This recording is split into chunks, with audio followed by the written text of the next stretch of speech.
लिख लगा देना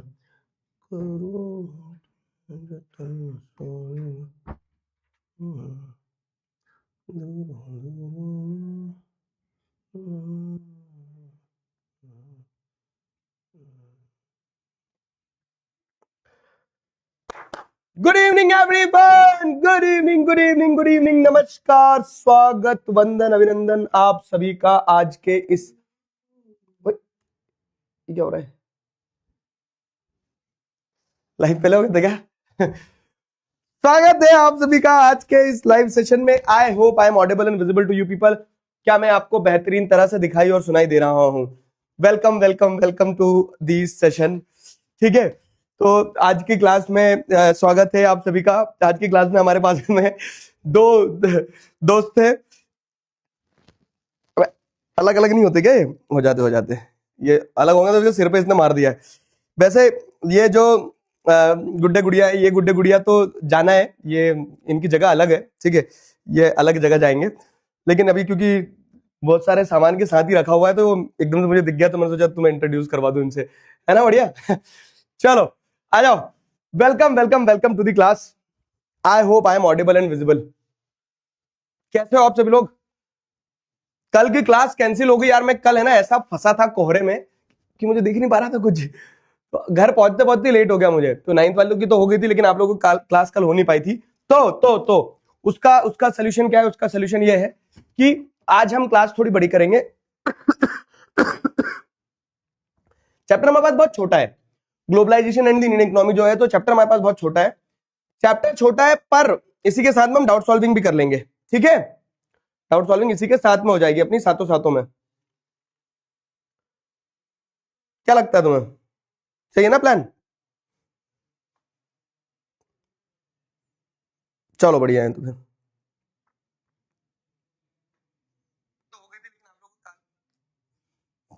आ जाओ, चुन्नू मुन्नू नाम रख देंगे। कल कल आपकी इंग्लिश की क्लास हुई थी ना? फिर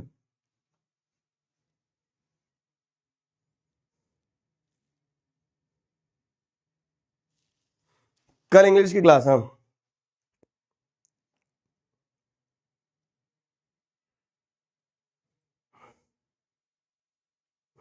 एक बच्चा लिख रहा दिख रहा सर दिशा भाभी है, ऐसा मारूंगा ना बेटा चक्कर आ जाएंगे।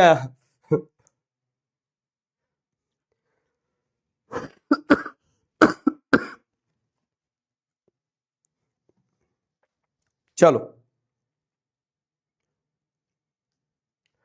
शुरू करें? हाँ शुरू करते हैं अपन। ठीक है, लेट अस स्टार्ट नाउ।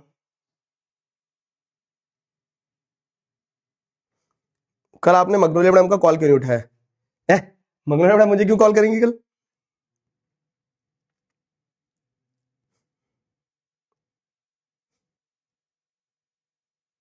चलो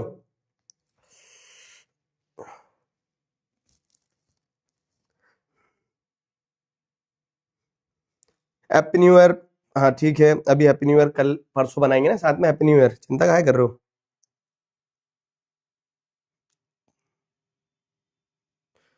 ठीक, पहले चैप्टर कंप्लीट करते हैं फिर डाउट्स लेंगे। ठीक है, और इस चैप्टर के डाउट नहीं लेंगे अपन। क्यों? क्योंकि इस चैप्टर को अपन अभी तो इसके क्वेश्चन आंसर दूंगा, तुम सॉल्व करोगे, उसके बाद में अगले डाउट सॉल्विंग सेशन में इस चैप्टर के डाउट भी लेंगे। ठीक है, बाकी इस चैप्टर को आज ही उठा लेते हैं। इकोनॉमिक्स का आपका लास्ट चैप्टर है। इकोनॉमिक्स का last chapter globalisation and the Indian economy. कल आपकी छुट्टी है दोस्तों। ठीक है, कल आपकी क्लास नहीं है, तो जाओ ऐश करो, मजे करो, मस्ती करो। सोशल साइंस की तरफ से कल फ्री हो, लेकिन हो सकता है कल तुम्हारी साइंस की क्लास हो इस समय पे। तो here we go, globalisation and the Indian economy. What is globalisation? Globalisation का मतलब क्या होता है? तो हमने making of global world chapter भी पढ़ा है ना? इकोनॉमिक्स का making of global world chapter, history का making of global world chapter last वही था शायद हमारा। तो बेसिकली ग्लोबल वर्ल्ड, ग्लोबलाइजेशन, ये सारे शब्द अभी दूंगा मौका सारे चीजें पूछने का, समय देने का। अप्पू हाथी कहां गया? अरे सब बताऊंगा, पहले चैप्टर शुरू कर देना एक बार। मुझे चैप्टर खत्म होगा उसके बाद 5 मिनट बात करेंगे, फिर डाउट सॉल्विंग शुरू करेंगे। ठीक है, खुश? चलो, तो हाँ क्या बता रहा था मैं तुम्हें? Globalisation and the Indian economy. तो व्हाट इज ग्लोबलाइजेशन? तो ग्लोबलाइजेशन की अगर हम बात करें तो globalisation is the process of rapid integration और इंटरकनेक्शन बिटवीन कंट्रीज।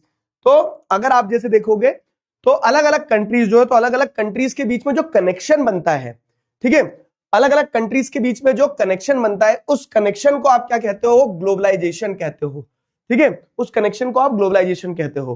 क्लियर हुआ?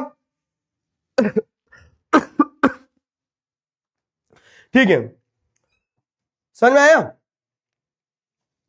तो globalisation and the Indian economy में आपको सबसे पहले ग्लोबलाइजेशन टर्म समझना है। ये चैप्टर जो आपका बहुत बड़ा चैप्टर था, तो अब चैप्टर बहुत बड़ा नहीं रह जाएगा, चैप्टर छोटा हो गया है। पूरा चैप्टर नहीं पढ़ना है, मैं बता दे रहा हूं, सिर्फ 3 टॉपिक पढ़ना है। पहला ग्लोबलाइजेशन क्या है, और दूसरा टॉपिक है factors that have enabled globalisation, तो उसमें टेक्नोलॉजी एक है और दूसरा लिबरलाइजेशन है। 3 टॉपिक पढ़ना है, प्यार से पढ़ो, अभी 15-20 मिनट में चैप्टर कंप्लीट होगा, बहुत अच्छा चैप्टर है। तो सबसे पहला सवाल ये आता है कि what do you understand by globalisation? तो process of rapid integration and interconnection, जब एक देश दूसरे देश से जुड़ता है, फेविकोल डाल के चिपका दे ना, एक देश दूसरे देश से कैसे जुड़ेगा बाबू? एक देश दूसरे देश से जुड़ेगा जब उनका ट्रेड होगा, जब उनके बीच में सर्विसेज एक दूसरे को दी जाएगी, तो एक देश दूसरे देश से जुड़ता है, ठीक है। तो एक देश का दूसरे देश से जुड़ना, उसे कहा जाता है ग्लोबलाइजेशन, ठीक है। तो globalisation process of rapid integration and interconnection between countries, ये क्लियर हुआ, ये ग्लोबलाइजेशन हो गया। अब ग्लोबलाइजेशन ऐसे कैसे एक देश दूसरे देश से जुड़ जाएगा? कुछ इंटरकनेक्शन और ये इंटर रिलेशन के कारण भी तो होंगे ना। तो कैसे कनेक्शन होता है? जैसे फॉरेन इन्वेस्टमेंट सबसे पहली चीज है। मतलब मान लो यूएसए में बैठा कोई व्यक्ति है, इलॉन मस्क उसका नाम है, आप जानते होंगे शायद। तो इलॉन मस्क ने अगर इंडिया में पैसा लगाया, तो वो पैसा इंडिया का नहीं था, वो पैसा किसका था? बाहर के देश से आया है। तो फॉरेन इन्वेस्टमेंट, तो जो मल्टीनेशनल कंपनीज होती है, जो बड़ी बड़ी कंपनीज होती हैं, these companies invest from their country to different countries, ठीक है। तो ये फॉरेन इन्वेस्टमेंट से क्या होता है? फॉरेन इन्वेस्टमेंट से अब जब बाहर से पैसा आया है, यहाँ पैसा लगा है, तो उससे कुछ बिजनेस वगैरह चालू होगा, है ना। तो foreign trade between countries has also increased rapidly. और जब क्या होता है कि किसी ने पैसा लगाया, उन्होंने वहां पे काम चालू किया, तो यहाँ जो सामान बनेगा वो सामान दूसरी जगह जाएगा, तो फॉरेन ट्रेड हो रहा है। तो फॉरेन इन्वेस्टमेंट, फॉरेन ट्रेड मतलब दूसरे देशों के बीच में ट्रेड करना। इन सारी चीजों से क्या हो रहा है? इन सारी चीजों से आप देख रहे हो अलग अलग कंट्रीज के बीच में इंटरकनेक्शन डेवलप हो रहा है, अलग अलग कंट्रीज के बीच में क्या हो रहा है? इंटीग्रेशन हो रहा है। क्लियर हुआ? एग्जांपल जैसे Ford Motors in India makes car for India and also export cars and parts to other countries. तो जैसे इंडिया में फोर्ड मोटर्स है, तो फोर्ड मोटर्स क्या करता है? फोर्ड मोटर्स कार बनाता है इंडिया के लिए, और इंडिया के लिए बनाने के साथ साथ में दूसरे देशों में भी एक्सपोर्ट करता है। और फोर्ड मोटर्स, मजे की बात, इंडिया की कंपनी भी नहीं है, यूएस की कंपनी है। और मजे की बात, अब फोर्ड मोटर्स इंडिया से चले भी गई है, ठीक है। फोर्ड मोटर्स ने अपना प्रोडक्शन बंद कर दिया। फोर्ड जो है ट्रैक्टर नहीं ले पाया, मैं यार कंपनी चले गई। पहले बड़ा दुख है पता है इस चीज का, मैं तुम्हें बताया था ना कि पहले फोर्ड का ट्रैक्टर चलता था, पापा मैनू तो यही वाला ट्रैक्टर चाहिए।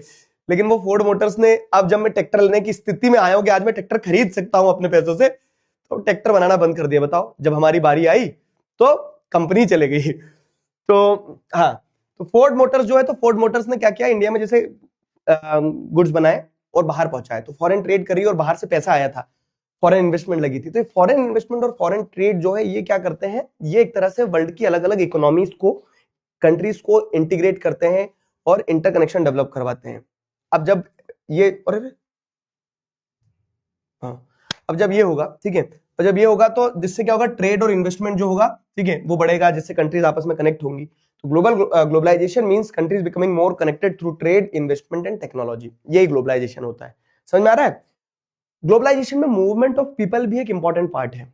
जैसे अगर हम देखें तो ग्लोबल वर्ल्ड वाले चैप्टर में अपन ने पढ़ा था एक चीज, तो जब ग्लोबल वर्ल्ड बन रहा था तो सिर्फ ट्रेड नहीं होता था, कल्चर का भी एक्सचेंज होता था। कल्चर का कैसे एक्सचेंज होता था? लोग जाते थे, रिलीजन्स, एक रिलीजन दूसरे रिलीजन से इंटरैक्ट करता था।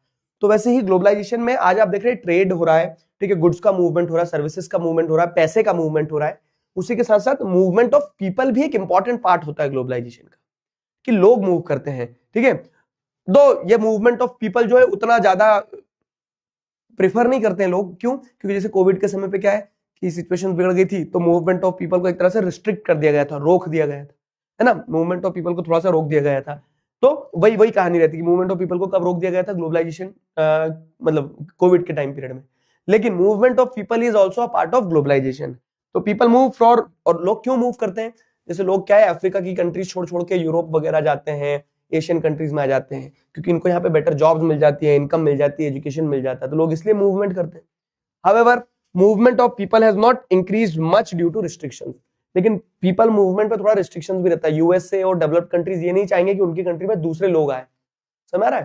तो जो डेवलप्ड कंट्रीज है वो नहीं चाहेंगे कि उनकी कंट्री में लेस डेवलप्ड कंट्रीज के लोग आए, तो इसीलिए वो मूवमेंट पे थोड़ी सी रिस्ट्रिक्शंस रहती हैं कि मूवमेंट उतना आसान, उतना स्विफ्ट नहीं होता है, ठीक है? तो however movement of people has not increased much due to restrictions. Clear है? बताओ यहां तक क्लियर है सब कुछ? ग्लोबलाइजेशन समझ में आया? बताओ यहां तक क्लियर है? जेई नीट का क्या हुआ सर? अबे यार मैं वही देख रहा हूँ कुछ दिनों से बच्चे जेई नीट, तुम्हें क्या बोलते हैं, तुम्हारे शोभित भैया ने भी बताया है, प्रशांत भैया ने भी बताया है। दो, मैं जेई नीट बैकग्राउंड से नहीं हूँ, मतलब मैंने जेई नीट का कोई सफर नहीं देखा, मैंने जेई नीट का कोई एग्जाम नहीं दिया, मैं साइंस बैकग्राउंड से कभी रहा नहीं, लेकिन एक चीज मैं तुम्हें बता रहा हूँ कि एक एग्जाम है और उस एग्जाम में जितने बच्चे सेलेक्ट नहीं होते उससे कई ज्यादा गुना बच्चे उस एग्जाम की तैयारी कर रहे होते हैं, और इसी डर को लोग कैपिटलाइज कर रहे होते हैं। तो जैसे आपको एक चीज बताऊं, हमने 2023 में जब 9th-10th में शुरू किया था, तो हम चाहते तो 2024 में हम 11th-12th के, मतलब जैसे 11th-12th शुरू किया 24 में, लेकिन तुरंत नहीं किया। हमने क्या किया, पहले हमने समझा। क्या समझा? जैसे अगर आप देखोगे तो हमने पहले अच्छे टीचर्स की टीम बनाई, और आज हम निश्चिंत हैं, हमें पता है कि हमारे टीचर्स बहुत बेहतरीन है, वो बहुत बेहतरीन कर रहे हैं, हम बेफिक्र हैं कि हमने हमारे बच्चों को सही हाथों में दिया।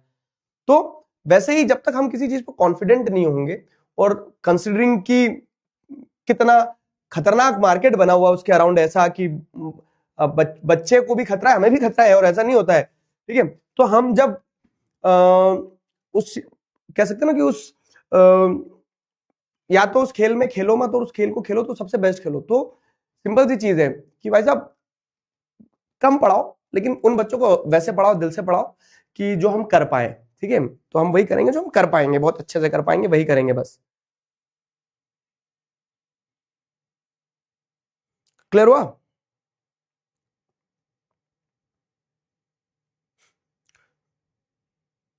ग्लोबलाइजेशन क्लियर हुआ? कल छुट्टी है तुम लोगों की, एसएसटी की क्लास नहीं, लेकिन एसएसटी की जगह शायद साइंस की क्लास होगी, ध्यान रखना।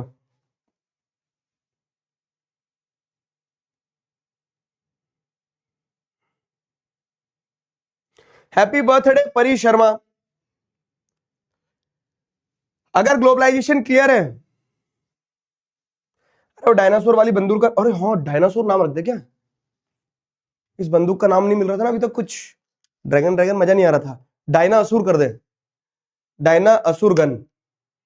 हाँ हाँ, डायना असुर गन, डायना असुर गन, ठीक है? नाम मिल गया गाइस, किसी एक बच्चे ने पूछा और मेरे को नाम एकदम से क्लिक हुआ, डायना असुर गंग, गन, गंग नहीं गन, डायना असुर गंग, चिकारा भाई की डायना असुर गंग गन, ठीक है? तिलक लगा के इसका नाम, आज से तुम्हारा नाम डायना असुर गन है, ठीक है? डायना असुर गन हो गई। क्लियर हुआ? चलो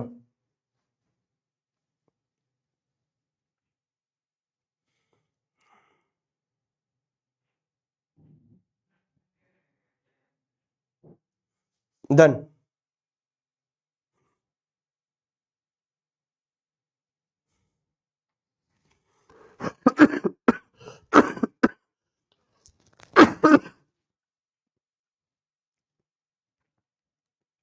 ठीक, तो अगर ग्लोबलाइजेशन समझ में आ गया अपने को कि ग्लोबलाइजेशन क्या है, फॉरेन ट्रेड क्या होता है, फॉरेन इन्वेस्टमेंट क्या होता है, फॉरेन ट्रेड फॉरेन इन्वेस्टमेंट से वर्ल्ड कनेक्ट होता है और उसी को ग्लोबलाइजेशन कहा जाता है, तो अगला टॉपिक है कि factors that have enabled globalisation. Globalisation क्या है? Rapid integration and interconnection between different countries of the world. अब ये रैपिड इंटीग्रेशन और इंटरकनेक्शन जो है different different countries of the world में, ये कैसे होगा? तो ये रैपिड इंटीग्रेशन और इंटरकनेक्शन को जैसे अगर आप देखोगे तो ये रैपिड इंटीग्रेशन और इंटरकनेक्शन होगा with the help of what, ठीक है? तो ये रैपिड इंटीग्रेशन और इंटरकनेक्शन होगा with the help of what? तो ये रैपिड इंटीग्रेशन इंटरकनेक्शन होगा दो फैक्टर्स की मदद से, एक टेक्नोलॉजी है और दूसरा फैक्टर है लिबरलाइजेशन, ठीक है? तो दो ही पॉइंट है। अब सवाल कैसे आते हैं मैं बता रहा हूं तुम्हें, सवाल ऐसा भी आ जाएगा कि how technology has enabled the globalisation process. Technology ने ग्लोबलाइजेशन में कैसे मदद की, टेक्नोलॉजी ने ग्लोबलाइजेशन को कैसे फैसिलिटेट किया। तो अलग अलग तरह से सवाल पूछे जा सकते हैं, ठीक है। Factors that have enabled globalisation, तो दो फैक्टर्स है, और वो दो फैक्टर्स कौन कौन से हैं? वो दो फैक्टर्स की अगर जैसे हम बात करें तो एक फैक्टर आपका है टेक्नोलॉजी वाला और दूसरा फैक्टर है आपका लिबरलाइजेशन वाला।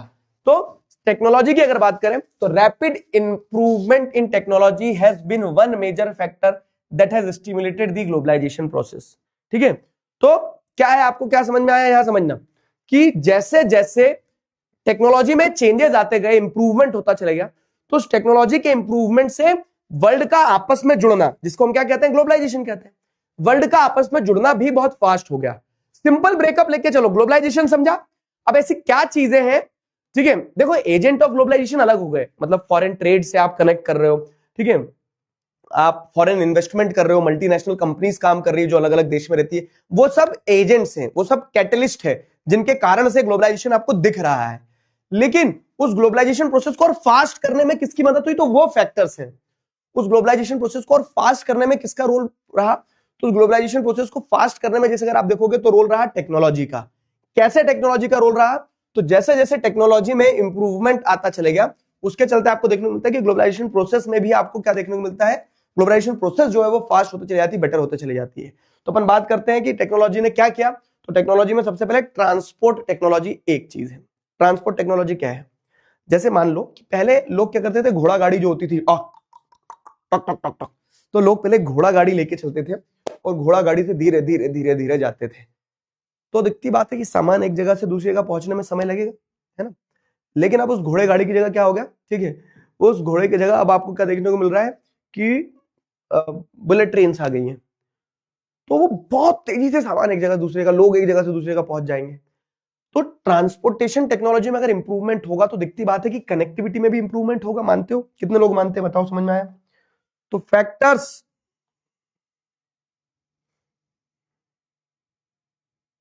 that have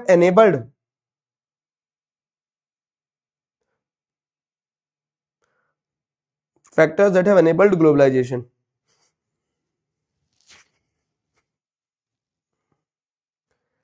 हाँ यार, तबीयत कुछ समझ नहीं आ रही, मैं तुम्हें छोड़ के गया था तब भी ऐसे ही था और अभी आ गया हूं, सारे काम वाम निपटा के, उसके बाद भी वैसे ही हूं। उसको कुछ करना पड़ेगा तबीयत का।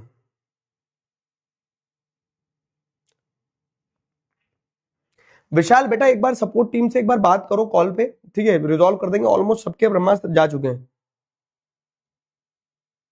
G20 नहीं आ रहा इस साल के सिलेबस में, G20 नहीं है।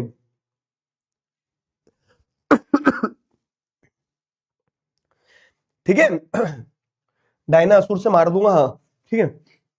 Factors that have enabled globalisation में पहली चीज जो है वो है टेक्नोलॉजी। तो जैसे जैसे टेक्नोलॉजी में इंप्रूवमेंट आया तो उससे ग्लोबलाइजेशन प्रोसेस और फास्ट हुआ। कैसे? तो एग्जांपल के तौर पे ट्रांसपोर्टेशन टेक्नोलॉजी। तो ट्रांसपोर्टेशन टेक्नोलॉजी में तुम्हें एक एग्जांपल दिया गया है कंटेनर्स का। कंटेनर्स का एग्जांपल कैसे समझाता देखता हूं। तो कंटेनर्स की अगर बात करें तो this has made much faster delivery of goods across long distance possible at lower cost. पहले क्या होता था, एक सामान रखो, दूसरा सामान रखो, तीसरा सामान रखो, फिर जब उतारोगे तो एक सामान उतारो, दूसरा सामान उतारो, तीसरा सामान उतारो। अब क्या होता है कि कंटेनर्स के अंदर 10 कारें एक साथ भर दी जाती है। ऐसे कंटेनर आते ना, कंटेनर से ध्यान आया मुझे, चिकारा भाई जो थे ना, अगर तुमने इस टॉपिक को मिस करा तो तुम चिकारा भाई के बर्थडे की कहानी मिस कर जाओगे। गन्स नहीं है मेरे पास, लेकिन आज एक गन वाली इस्तेमाल कर लेता हूँ। तो चिकारा भाई के जन्म होने की कहानी सुनो सारे बच्चे, कि जब एक बार मैं ये टॉपिक समझा रहा था तब उसको समझाने के लिए मैंने एक एग्जाम्पल लिया और उस एग्जाम्पल से चिकारा भाई का जन्म हुआ था। तो ऐसा समझो बच्चों कि जैसे मैं तुम्हें बता रहा हूं कि ट्रांसपोर्टेशन टेक्नोलॉजी की मदद से ग्लोबलाइजेशन फास्ट होता है। कैसे फास्ट होता है? तो पहले ट्रांसपोर्टेशन में सामान रखो उतारो, सामान रखो उतारो, ऐसा सिस्टम चलता था। फिर क्या होता है ना कि कंटेनर्स का जब इन्वेंशन हुआ, ये कंटेनर्स क्या है, बच्चों को ये समझ नहीं आ रहा था कि कंटेनर्स क्या होते हैं। तो जिन्होंने पुरानी हिंदी पिक्चरें देखी होगी तो तुम्हें ध्यान होगा कि पुरानी हिंदी पिक्चरों के जो क्लोजिंग सीन्स रहते हैं ना, मतलब बस पिक्चर एंडिंग सीन है, आखिरी फाइनल लड़ाई लड़ना है जिसमें हीरो जीतेगा। तो उस आखिरी लड़ाई में क्या होता था कि हीरो की माँ को, बहन को विलेन पकड़ के ले जाता था और पकड़ के ले जाके ऐसे किसी कंटेनरों के बीच में रख देता था और फिर हीरो और हीरो का दोस्त ढूंढते ढूंढते जाते थे, टाचक्याओ बोली चलती थी। और वहीं पे वो चिकारा जो कैरेक्टर था, तवाई का दूसरा नाम है चिकारा भाई, तो वो उस टाइप का सिस्टम रहता था। ठीक है, उस टाइप का सिस्टम रहता था। तब मैंने समझाया था कि यहाँ पे जैसे तुम्हें देखने को मिला होगा कि कंटेनर्स उन पिक्चरों में तब दिखाए जाते थे, और वहां मैंने एग्जांपल दिया था चिकारा का, और तब चिकारा का जन्म हुआ था, और तब से चिकारा हमारी क्लास का फेमिलियर पार्ट बन गया। खैर जोक्स अपार्ट, मैं अगर तुम्हें बताऊं तो ये कंटेनर्स का जब इन्वेंशन हुआ, अब समझना टॉपिक, तो कंटेनर्स के इन्वेंशन से क्या कि अब क्रेन एक कंटेनर उठाती शिप पे रखती, उधर से कंटेनर उठाती शिप पे रखती और क्रेन निकल गई। क्रेन को बहुत समय मतलब शिप को बहुत समय रुकना नहीं पड़ता है। तो यहाँ पे वही एग्जांपल दिया गया है कि कैसे, यहाँ पे वही एग्जांपल दिया गया कि कैसे ट्रांसपोर्टेशन टेक्नोलॉजी है, तो ट्रांसपोर्टेशन टेक्नोलॉजी में जैसे इंप्रूवमेंट हुआ, तो उस इंप्रूवमेंट से आपको क्या देखने को मिलता है, ट्रांसपोर्टेशन टेक्नोलॉजी में जब इंप्रूवमेंट हुआ तो उससे मूवमेंट ऑफ गुड्स जो है वो बहुत फास्ट हो गया। मूवमेंट ऑफ गुड्स जो है, तो आपको क्या देखने को मिल रहा है कि जब फास्ट हुआ तो वर्ल्ड की कनेक्टिविटी भी और फास्ट हो गई। तो this is one example how technology helped in development of, how technology helped in the development of, या फिर how technology helped, how technology has enabled the globalisation process. Technology का एक एग्जांपल ट्रांसपोर्टेशन हो गया, और टेक्नोलॉजी का वही दूसरा एग्जांपल आप जिस देखोगे तो कम्युनिकेशन टेक्नोलॉजी है।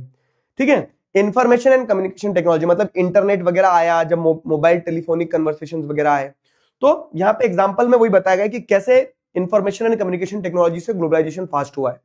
तो information and communication technology has developed very rapidly. आप देख लो ना इंटरनेट वगैरह ये सारी चीजें कितनी तेजी से बढ़ा है। Big changes have happened in telecommunication, computers and other internet related features. तो जैसे telephone, mobile phone, fax, telegraph, इन्होंने क्या करा ना, वर्ल्ड को एक ग्लोबल विलेज बना दिया है। पहले कबूतर जा जा जा ऐसा सिस्टम चलता था कि कबूतर को आपको पहुंचाना पड़ता था, कबूतर आपकी कहानी लेके जाता था, सामने वाले को मैसेज मिलता था, वो मैसेज लिखता था, फिर उधर से कबूतर उड़ के आता था। बीच में अगर किसी ने बीच में चिकारा भाई ने गोली मार दी तो कबूतर गया। ठीक है, तो बड़ी दिक्कत होती थी। लेकिन आज क्या है, आज आपको किसी से भी बात करना, चाहे वो अमेरिका में बैठा, आपने तुरंत मैसेज डाला, उनके पास मैसेज पहुंचा, उधर से रिप्लाई आया, वीडियो कॉन्फ्रेंसिंग हो जाती है, पेमेंट चली जाती है। कुल मिला के जो इंफॉर्मेशन और कम्युनिकेशन टेक्नोलॉजी है उसने क्या करा ना, चीजों को बहुत आसान कर दिया। Big changes have happened in telecommunication, computers and internet.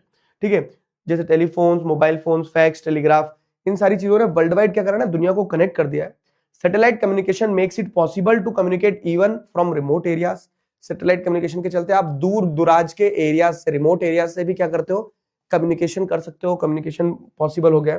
Computers are now used in almost every field of work. Computer जो है तो सभी जगह आपको देखने को मिल रहा है कि computers almost every field of work में आपको कंप्यूटर्स यूज होते हुए देखने को मिल रहे हैं। The internet helps us get share information easily. ठीक है, we can send emails, voice calls world wide at low cost. तो इस इंफॉर्मेशन कम्युनिकेशन टेक्नोलॉजी ने भी, ये भी टेक्नोलॉजी की सब पार्ट है। दो एग्जांपल है टेक्नोलॉजी ने कैसे फैक्टर, मतलब टेक्नोलॉजी कैसे ग्लोबलाइजेशन को एनेबल कर रहा है। तो यहां पे आपको देखने को मिलता है कि टेक्नोलॉजी ने चीजें हमारे लिए आसान कर दी है। ठीक है, तो अब जैसे अगर आप देखोगे तो इस एग्जांपल में, वही इधर हो जाओ, अब जैसे अगर आप देखोगे तो इस एग्जांपल में आपको पता चलेगा क्या कि एक एग्जांपल दिया गया कि मैगजीन एक प्रिंट होना थी। ये वाला एग्जांपल पढ़ोगे तो एक न्यूज मैगजीन पब्लिश होना था लंदन के रीडर्स के लिए, तो उन्होंने लंदन में डिजाइन किया, डिजाइन यहाँ पे ईमेल कर दिया डिजाइन, इस डिजाइन को पब्लिश कर दिया इंडिया के पब्लिशर्स ने, इधर से किताबें छाप के उन्हें एरोप्लेन में रख दी, फटाक से किताबें लंदन पहुंच गई वो मैगजीन्स, और लंदन के रीडर्स जो है तो वो मैगजीन पढ़ रहे हैं। अब उनको पेमेंट देना था लंदन से, तो उन्होंने ऑनलाइन पेमेंट भी कर दिया। तो कैसे लंदन और इंडिया जुड़ गया, लंदन और इंडिया ने मिलकर काम कर लिया और ग्लोबलाइजेशन को फैसिलिटेट किया है। तो factors that have enabled globalisation में दो फैक्टर मतलब है, एक है टेक्नोलॉजी और एक अभी पढ़ेंगे लिबरलाइजेशन। टेक्नोलॉजी के अंदर दो एग्जांपल दिए हैं, ट्रांसपोर्टेशन का एग्जांपल और एक इंफॉर्मेशन कम्युनिकेशन का एग्जांपल, जिससे आपको पता चल रहा है कि कैसे वर्ल्ड की कनेक्टिविटी और आसान हो रही है। समझ गए? बताओ, समझ में आया? क्लियर है? यस और नो बताओ, यस और नो बताओ जरा फटाफट से।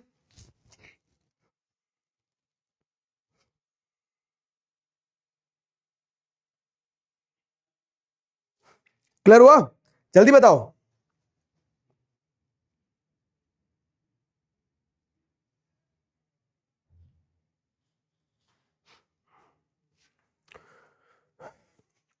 क्लियर हुआ? न्यू ईयर का क्या प्लान है सर? मैं बताता हूं तुम्हें न्यू ईयर का प्लान क्या है। मैंने भी अपनी मम्मी से पूछा कि न्यू ईयर का क्या प्लान है मम्मी, तो मम्मी ने मेरे को बोला कि 5 किलो गाजर लिया और घीसने बैठा दिया, और गाजर घीस दिया, बोल रहे हैं कि हलवा बनेगा, हलवा खा लेना, चुपचाप न्यू ईयर बना लेना। सो सैड, ऐसा बनेगा भाई साहब न्यू ईयर।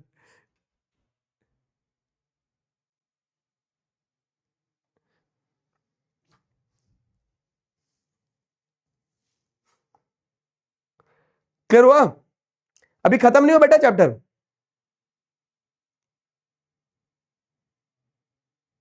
आपको कॉल कर रहे थे, आप क्यों नहीं उठाते हो? अब नंबर बदल लिया मैंने, नंबर ही चेंज कर दिया मैंने। मेरा नंबर कहीं कहीं वायरल हो गया था, पता है तुम्हें? तो मैंने नंबर चेंज करना पड़ा क्योंकि इतने कॉल आ रहे थे उस पर। तो मैंने वो नंबर जो है,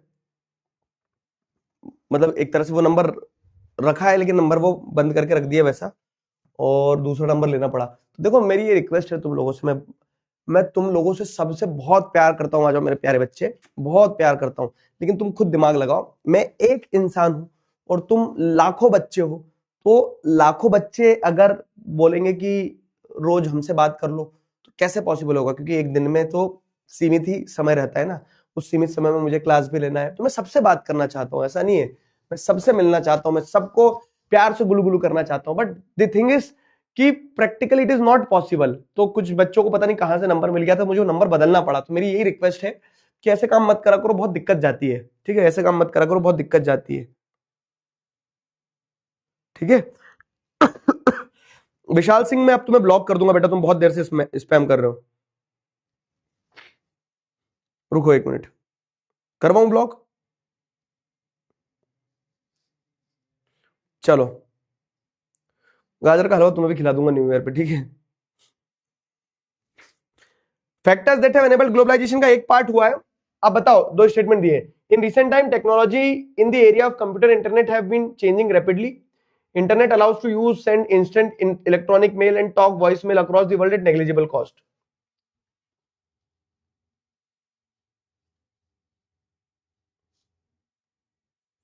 बताओ, ये क्वेश्चन आया है 2025 का।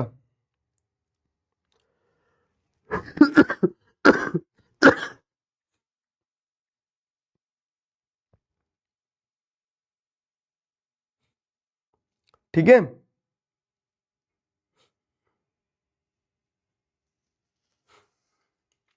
चलो इस क्वेश्चन का आंसर दो जल्दी से। हाथ में क्या बंधा है? अरे हाँ, एक इवेंट हुआ था, मेरी टीम ने एक मेरे लिए एक सरप्राइज इवेंट प्लान करा था और मुझे बहुत अच्छा लगा वो सरप्राइज इवेंट। उसमें मैं कुछ बच्चों से मिला, तो कुछ बच्चों से मिला तो उन बच्चों ने मुझे राखियां बांधी। ठीक है, अब राखियां बांधी, मैं मजेदार किस्सा बताता हूँ। तो आई लव इट, ठीक है, कि आप लोगों का प्यार है, लेकिन एक बड़ी बोल सकते ना कि मीठी सी वो चीज बताता हूँ मैं तुम्हें। वो जो बच्चियां थी, तो कह लो कि इतनी सीधी थी, इतनी मासूम थी, इतनी भोली थी, बुद्धू थी कि पहला मुझे भी ध्यान नहीं रहा क्योंकि इतने सारे बच्चे थे वहां पे। तो मेरा हाथ लेफ्ट वाला आगे गया, तो एक ने लेफ्ट पे राखी बांधी, सबने लेफ्ट पे राखी बांधी।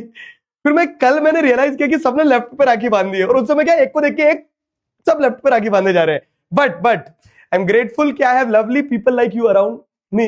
ठीक है, तो thank you very much for this.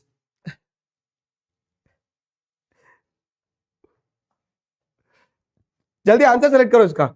Very good, इसका राइट आंसर डी है। देखो स्टेटमेंट दोनों सही है कि in recent times technology in the area of computer and internet has been changing rapidly. ठीक है, कंप्यूटर और इंटरनेट जो है तो वो बहुत तेजी से बदल रहा है। Statement two, internet allows us to send instant electronic mails. तो कैसे बदली ये चीजें? क्योंकि इंटरनेट के आने से अब क्या है कि हम इंस्टेंट इलेक्ट्रॉनिक मेल्स पहुंचा देते हैं, लोगों से बात कर लेते हैं अक्रॉस द वर्ल्ड, बहुत नेग्लिजिबल कॉस्ट पे, बहुत कम पैसे पे सब कुछ पॉसिबल हो पाता है। तो both 1 and 2 statement are correct, and second statement is the correct explanation of first. तो डी इसका, अब डी इसका राइट आंसर होगा, समझे? इसका राइट आंसर डी होगा, तो D is the correct answer. Clear?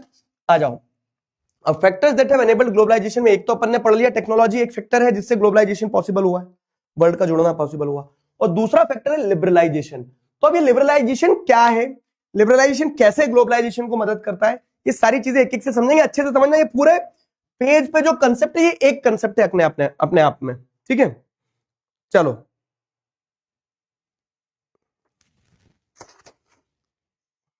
चलो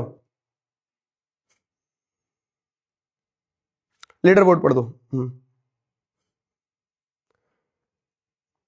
यशवर्धन सिंह, दिशा की मम्मी, मंकू अनु, मंकी अनु, नीलेश, रिचा, धाम, अनंत, रिमूर, रिमरू, रितेश, यशमय, ओम मनी, सारे बच्चे लीडर बोर्ड पे ताली बजाओ जरा इनके लिए।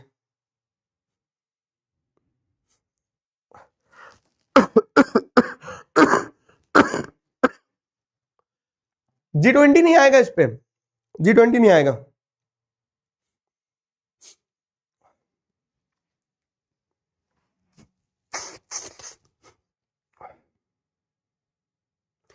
पहला पार्ट समझ में आया। अब ग्लोबलाइजेशन वाला अच्छे से समझना, मतलब लिबरलाइजेशन वाला। Factors that have enabled globalisation में liberalisation of foreign trade and foreign investment policy. तो मैं कहानी समझा रहा हूं पहले पूरी, हाँ पहले पूरी कहानी समझा रहा हूं। कहानी क्या है, तो जैसे अगर आप देखोगे ना, तो 1947 में हमारा देश आजाद हुआ, समझना हाँ, 1947 में हमारा देश आजाद हुआ। तो हमारा देश जब आजाद हुआ तो हमारी कंट्री के अंदर जो कंपनीज थी, जो बिजनेसमैन थे, बहुत छोटे छोटे बिजनेसमैन थे। अगर आप इसी को देखोगे कि यूरोप की, ब्रिटेन का कोई बिजनेसमैन होगा तो वो बहुत बड़ा बिजनेसमैन होगा, यूएसए का कोई बिजनेसमैन होगा तो बहुत बड़ा बिजनेसमैन होगा। तो अगर ये बिजनेसमैन इंडिया में अपना बिजनेस सेटअप करने की कोशिश करते, ठीक है, ये लोग अगर इंडिया में पैसा लगाते, तो ये हमारे छोटे छोटे बिजनेसमैन को तो कच्चा चबा जाते ना, ये हमारे छोटे छोटे बिजनेसमैन को तो खा पी जाते, खत्म कर देते। ऑब्वियस था, ये हमारे छोटे छोटे बिजनेसमैन को खत्म कर देते, एक तरह से खा जाते। क्यों? क्योंकि हमारे बिजनेसमैन तो बहुत छोटे थे जब आजादी मिली थी। तब हमारी गवर्नमेंट ने, कहानी समझो पहले फिर पूरा टॉपिक समझ में आएगा। तब हमारी गवर्नमेंट ने क्या सोचा, कि हमारी गवर्नमेंट ने सोचा कि हम क्या करेंगे ना, हम एक तरह से हमारे जो छोटे बिजनेसमैन हैं, इन छोटे बिजनेसमैन को प्रोटेक्शन देंगे। प्रोटेक्शन से क्या होता है? प्रोटेक्शन से ये होगा कि जब ये बड़े बिजनेसमैन जो हैं, तो बड़े बिजनेसमैन क्या करेंगे, जब ये बड़े बिजनेसमैन एक तरह से क्या करेंगे, अगर मान लो हमारी कंट्री में घुसना चाहेंगे, तो हम उनके ऊपर टैक्स लगाएंगे, ट्रेड बैरियर्स लगाएंगे। टैक्स और ट्रेड बैरियर लगाने से क्या होगा कि हमारे जो छोटे बिजनेसमैन हैं, इनको डायरेक्ट कंपटीशन फेस नहीं करना पड़ेगा। उदाहरण के तौर पे, कि हमारे छोटे बिजनेसमैन मान लो एक शर्ट बनाते, छोटी सी मशीन है, उनका सब कुछ मतलब कह सकते हैं ना, अच्छे से काम नहीं चलता, उतना पैसा नहीं है, तो वो अगर शर्ट मान लो 50 रुपए का बनाते, तो वो 50 रुपए का शर्ट बना के कम से कम वो 70 रुपए में बेचते, तब उनको फायदा होता। ठीक है,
ठीक है, एक मिनट, कुछ ग्लिच आ गया था, सिस्टम बंद हो गया था। मैं एक बार सुन ले तो मैंने कहां तक पढ़ाया था।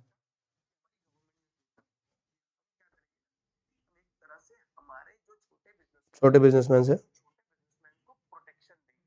हम्म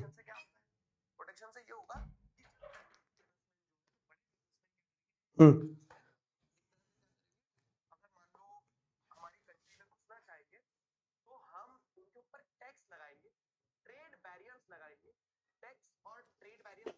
टैक्स ट्रेड बैरियर्स तक समझ आ गया था ना तुम्हें? एक बार फिर से समझाऊंगा, चलो कोई बात नहीं, कोई जल्दी नहीं है, एक बार फिर से समझा रहा हूं। अभी अभी सबको सुनाई दे रहा, दिखाई दे रहा है ना? फिर से समझा रहा हूं यार एग्जांपल, ठीक है? नाउ इट्स गुड, सही हो गया। फिर से समझा रहा हूं यार एग्जांपल, फ्लो टूट गया यार। यार एग्जांपल फिर से समझो, यार एग्जांपल फिर से समझो, देखो एक बार फिर से समझो। क्या बता रहा था मैं तुम्हें कि हमने बताया कि हमारी जब आजादी हुई तो छोटे छोटे बिजनेसमैन थे, बाहर के देशों में बड़े बड़े बिजनेसमैन थे। ये बड़े बड़े बिजनेसमैन क्या करते हैं, ये अगर इनको डायरेक्ट कंपटीशन में छोड़ दिया जाता तो ये बड़े बड़े बिजनेसमैन तो क्या करते हैं, हमारे जो छोटे छोटे बिजनेसमैन थे, इन छोटे छोटे बिजनेसमैन को कच्चा चबा जाते, है ना? ये बड़े बिजनेसमैन हमारे छोटे बिजनेसमैन को कच्चा चबा जाते, यहां तक बताया था मैंने। तो इसीलिए हमारी गवर्नमेंट ने क्या करा ना, प्रोटेक्शन दिया किसको, हमारे छोटे बिजनेसमैन को। किनसे प्रोटेक्शन दिया? इन बड़े बिजनेसमैन जो कि दूसरी कंट्रीज के थे। और कैसे दोगे प्रोटेक्शन? तो with the help of trade barrier. Trade barrier क्या है? ट्रेड बैरियर मतलब कि अगर ये बड़ा बिजनेसमैन कुछ सामान बेचना चाहेगा हमारे देश में, तो हम इसके ऊपर टैक्स लगाएंगे। और वो टैक्स इसलिए लगाएंगे ताकि हम हमारे छोटे बिजनेसमैन को बचा सके। एक एग्जांपल के नंबर्स के टर्म्स में समझाता हूं। जैसे हमारे बिजनेसमैन के पास छोटी छोटी मशीन थी, ज्यादा कुछ टेक्नोलॉजिकली डेवलप नहीं थी, तो ये अगर शर्ट बनाएंगे तो इनका शर्ट मान लो 50 रुपए में बनेगा। अब ये 50 रुपए का शर्ट कम से कम 60 रुपए में तो बेचेंगे, तब तो इनको कुछ प्रॉफिट होगा, बिजनेस चल पाएगा इनका। लेकिन डेवलप्ड कंट्रीज के बिजनेसमैन क्या है, 30 रुपए में ही शर्ट बना ले रहे हैं, उनके पास मशीन वशीन सब अच्छी है, और ये शर्ट 40 रुपए में बेच देंगे। अब ये जब 40 रुपए में ही बेच देंगे, तो मैं इंडियन एक इंसान, आम नागरिक हूं, मैं ये थोड़ी देखूंगा कि ये इंडियन है या फिर ये फॉरेन प्रोडक्ट है। ये आपने नेशनलिज्म इन इंडिया में भी पढ़ा है। हम तो ये देखेंगे जो सस्ता मिल रहा होगा वो खरीदेंगे हम, है ना? जो सस्ता मिल रहा होगा वो खरीदेंगे हम। लेकिन अगर हम सस्ता ही खरीदते रहेंगे जो कि बाहर के देश का है, तो हमारे देश के बिजनेसमैन तो कभी ग्रो ही नहीं कर पाएंगे, हमारी कंट्री में तो कभी इंडस्ट्रीज बनी नहीं पाएगी। समझ रहे हो? हमारी कंट्री में तो कभी इंडस्ट्रीज वगैरह कुछ बनी नहीं पाएगी। तो इन्हीं चीजों को ध्यान में रखते हुए क्या होता है, इन्हीं चीजों को ध्यान में रखते हुए, समझना, इन्हीं चीजों को ध्यान में रखते हुए ये होता है कि जो फॉरेन प्रोड्यूसर्स थे उनसे हमारे डोमेस्टिक प्रोड्यूसर्स को बचाने के लिए गवर्नमेंट ने ट्रेड बैरियर्स का इस्तेमाल किया। मतलब टैक्स लगाया। कैसा टैक्स लगाया कि गवर्नमेंट बोलती थी अच्छा 40 रुपए का सामान बेचना चाह रहे हो, इस पे हम 40 रुपए के सामान पे 25 रुपए का टैक्स लगाएंगे, और इन टैक्स को ट्रेड बैरियर कहा गया। और 25 रुपए का टैक्स लगाने से हुआ क्या कि वो 40 रुपए का सामान अब इंडिया में आके कितने में बिकेगा, 65 रुपए में बिकेगा। तो अब अगर मार्केट में जब ये सामान 65 रुपए में मिलेगा, तो इंडियन प्रोड्यूसर्स का सामान 60 रुपए का है, फॉरेन प्रोड्यूसर्स का सामान 65 रुपए का है, तो इंडियंस जो है वो इंडियन प्रोडक्ट्स को खरीदेंगे। इंडियन मैन्युफैक्चरर्स को एक तरह से गवर्नमेंट क्या कर रही है ना, आगे बढ़ने के लिए प्रोटेक्शन दे रही है। समझ में आया? कितने लोगों को समझ आ गया बताओ? कितने लोगों को एग्जाम्पल समझ में आया? तो इस एग्जाम्पल से आपको क्या समझ में आया? इस एग्जाम्पल से समझ में आया है कि जो फॉरेन प्रोड्यूसर्स हैं ये इंडिया में अपना सामान बेचने पे उतना इंटरेस्टेड नहीं रहेंगे। इन कंट्रीज का और इंडिया का इंटरकनेक्शन उतना नहीं होगा। क्यों? क्योंकि इंडिया जो है ट्रेड बैरियर्स का इस्तेमाल कर रही है, फ्री ट्रेड नहीं हो रहा। फ्री ट्रेड मतलब कि ओपन तरीके से बिना किसी टैक्स वैक्स के ट्रेड नहीं हो रहा है। समझ गए?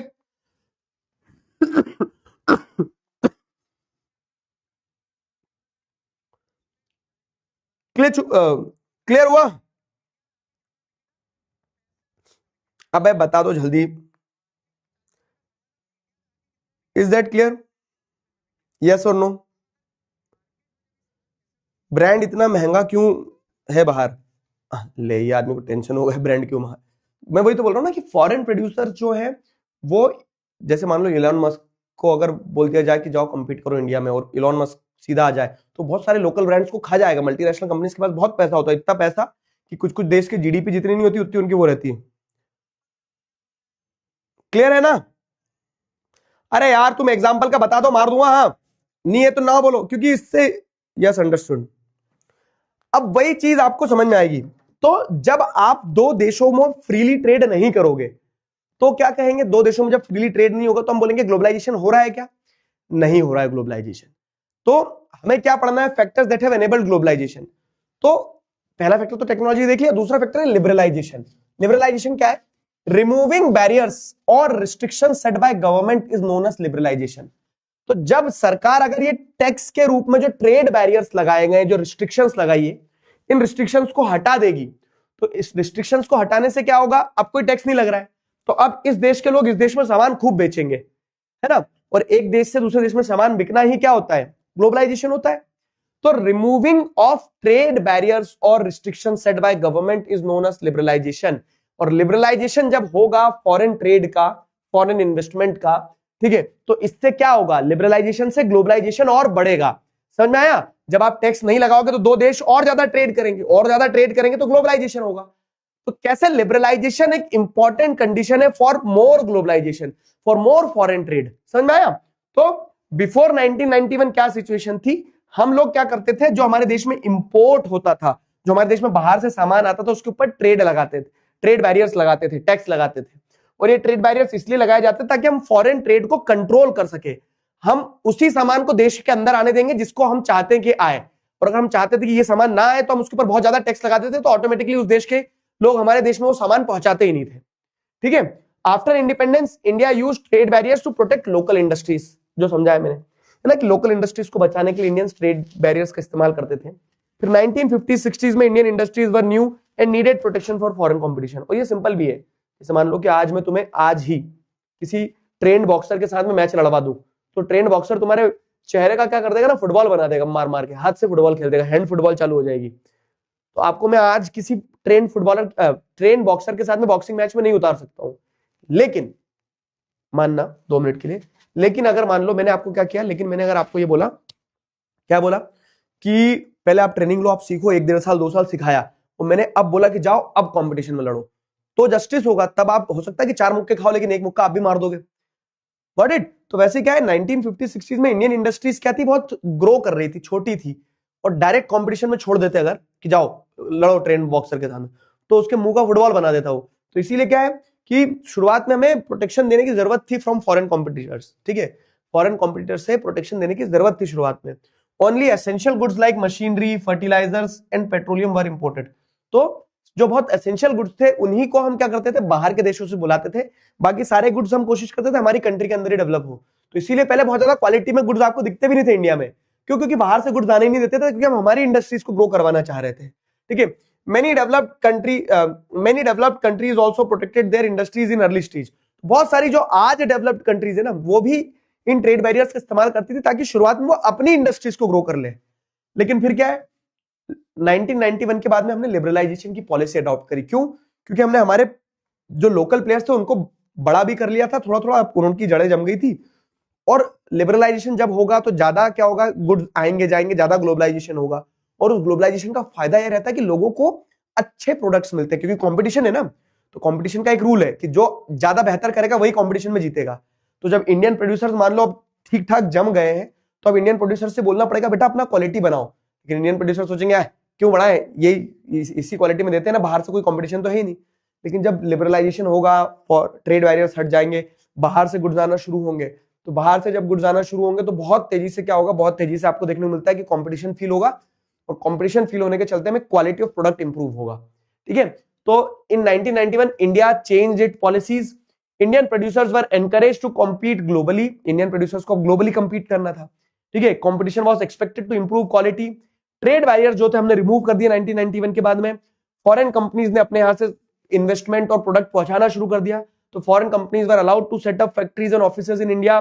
ठीक है। और जब फॉरेन कंपनीज आ रही तो ग्लोबलाइजेशन हो रहा है। क्यों हो रहा है? क्योंकि हमने ट्रेड बैरियर हटा दिए। ट्रेड बैरियर हटाना क्या होता है? लिबरलाइजेशन होता है। Removing trade barriers and restrictions, ठीक है, set by government is known as liberalisation. तो इन्हीं सारे फैक्टर्स को एक एक करके जोड़ते चलो।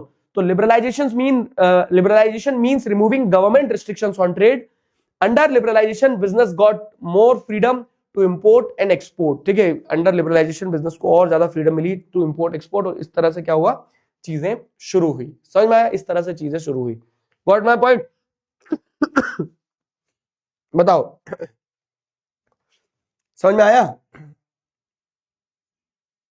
ये एग्जांपल्स लिखना है, हाँ लिखना है बेटा।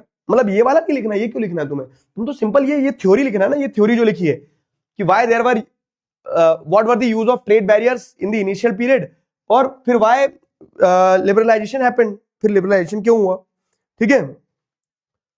Is donkey route the part of globalisation? Donkey route in itself is illegal, but donkey route also shows a part of globalisation, कि कैसे लोग जो एक जगह से दूसरी जगह जाते हैं, ठीक है, समझ में आया? तो अब क्या है ना, अब इकोनॉमीज ओपन अप हो गई है, अब जैसे बाहर के लोग भी जो है इन्वेस्टमेंट कर सकते हैं इंडिया में, समझ में आया? क्लियर है? दोनों factors that have enabled globalisation में लिबरलाइजेशन और टेक्नोलॉजी, क्या दोनों चीजें क्लियर है? Read the following statement for stimulating the process of globalisation and choose the correct option. Government reduces trade barriers, क्या ये ग्लोबलाइजेशन होगा? बताना है कौन कौन से फैक्टर्स ऐसे हैं जो ग्लोबलाइजेशन प्रोसेस को स्टिमुलेट कर रहे हैं, ठीक है। तो government reduces trade barriers, government reduces competition among producers, government ने प्रोड्यूसर्स के बीच में कंपटीशन रिड्यूस कर दिया। Government reduces import and export taxes, government ने इंपोर्ट और एक्सपोर्ट टैक्सेस को रिड्यूस कर दिया, ठीक है। आपको बताना क्या ग्लोबलाइजेशन को एनेबल कर रहा है? Government removes restrictions on foreign investment,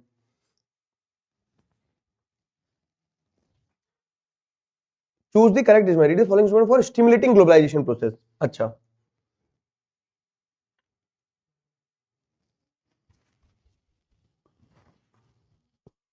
ठीक है, राइट आंसर सेलेक्ट करो। What do you guys think, what is the right answer?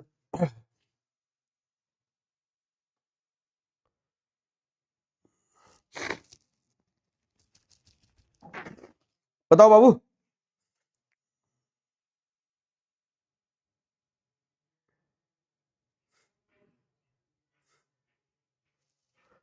क्या हो गया मरियम?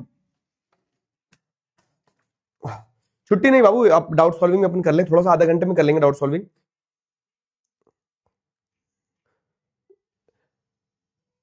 जो प्रैक्टिस पेपर नंबर 2 था वो सॉल्व कर लिया था, क्योंकि 5 तारीख को प्रैक्टिस पेपर नंबर 3 सॉल्व करना है तुम्हें।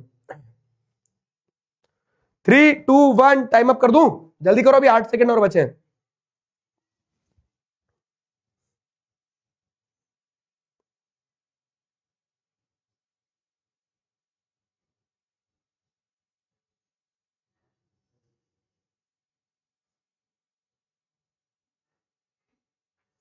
बताओ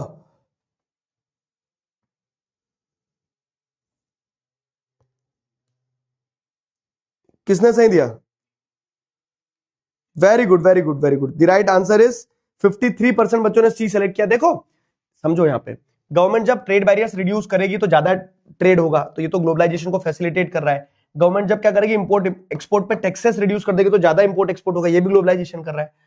रिस्ट्रिक्शन गवर्नमेंट ने रिड्यूस कर दिए, फॉरेन इन्वेस्टमेंट के ऊपर कोई रिस्ट्रिक्शंस नहीं, आप जितना बाहर से पैसा लगाना चाहो उतना लगा सकते हो, तो ये भी क्या कर रहा है, वो कर रहा है, प्रमोट कर रहा है एक तरह से ग्लोबलाइजेशन को। लेकिन ये second statement, government reduces competition among producers, ये गलत है। गवर्नमेंट क्या करती है, कोई प्रोड्यूसर्स के बीच में कंपटीशन रिड्यूस नहीं कर रही है, ठीक है।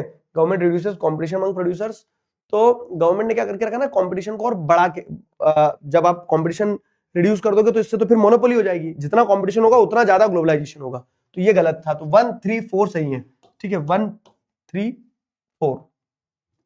चलो अब देख लो इस चैप्टर के सारे कीवर्ड जो है ना, जैसे इस चैप्टर में मल्टीनेशनल कॉर्पोरेशन मतलब एमएनसीज है, जो एक से ज्यादा देश में कंपनीज, फॉरेन ट्रेड क्या होता है, फॉरेन इन्वेस्टमेंट क्या होता है, ग्लोबलाइजेशन क्या होता है, ठीक है, ग्लोबलाइजेशन क्या होता है, उसके बाद में क्या ट्रेड बैरियर्स क्या होते हैं, ट्रेड बैरियर्स क्या होते हैं, लिबरलाइजेशन क्या होता है, इंफॉर्मेशन कम्युनिकेशन टेक्नोलॉजी क्या होता है। तो सारे जो जो टर्म पूछे जा सकते हैं वो कुछ होमवर्क क्वेश्चन है, और ये 4 सब्जेक्टिव होमवर्क क्वेश्चन है कि ग्लोबलाइजेशन प्रोसेस से ग्लोबलाइजेशन प्रोसेस क्या है, रैपिड इंटरकनेक्शन और इंटीग्रेशन है कैसे। तो आप बताओगे कि मूवमेंट ऑफ गुड्स से पीपल है, पीपल के मूवमेंट को लोग उतना प्रेफर नहीं करते, लेकिन गुड्स के मूवमेंट से फॉरेन ट्रेड और फॉरेन इन्वेस्टमेंट की मदद से होता है, तो वो एक्सप्लेन करना है। टेक्नोलॉजी कैसे इंपॉर्टेंट फैक्टर है ग्लोबलाइजेशन का, एग्जांपल के साथ समझाओ, तो आप ट्रांसपोर्टेशन टेक्नोलॉजी और इंफॉर्मेशन कम्युनिकेशन टेक्नोलॉजी के डेवलपमेंट से समझा सकते हो। Why did trade policy implemented in 1991 stimulated globalisation in India. तो 1991 में हमने क्या करा, ट्रेड रिस्ट्रिक्शंस को रिमूव कर दिया, जिससे सामान आने जाने लगा, लिबरलाइजेशन पे हमने फोकस किया, तो ग्लोबलाइजेशन बढ़ा। तो liberalisation of foreign trade and foreign investment policy has shown a far reaching changes in India. अब ऐसे ओपन एंडेड क्वेश्चन भी आएंगे, देखो 2023 में आया है, तो लिबरलाइजेशन ऑफ फॉरेन ट्रेड और फॉरेन इन्वेस्टमेंट से क्या हुआ, क्वालिटी ऑफ गुड्स हो गए, हमारे कॉम्पिटिटर्स जो हमारे लोकल प्रोड्यूसर्स थे उन्होंने अपनी क्वालिटी इंप्रूव करी, कंपटीशन बढ़ा जिससे प्रोडक्ट के टाइप्स बढ़ गए, ठीक है, ये सारा सब कुछ इकोनॉमी में डेवलपमेंट हुआ, ये सब कुछ क्लियर है, समझ आया, क्लियर हुआ। देखो छोटा इतना ही चैप्टर है बस, हाँ एक मिनट रुकना, हाँ इस चैप्टर में इतना ही आना है बाबू, ठीक है, इस चैप्टर में इतना ही आना है। पानी पी लो जरा सब तुम भी, एक बार मैं भी पी लेता हूं, पानी पी ले।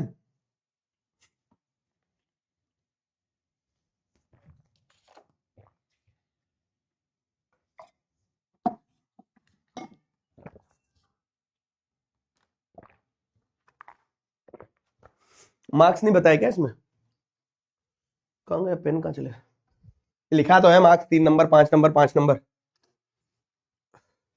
इस चैप्टर से इतना ही आना है बस, हाँ यस इतना ही है चैप्टर, पूरा चैप्टर नहीं पढ़ना है। सीबीएसई का सर्कुलर देखोगे तो पूरे चैप्टर को नहीं पढ़ना है हमें, बोर्ड्स में आपके चैप्टर इतना ही आना है।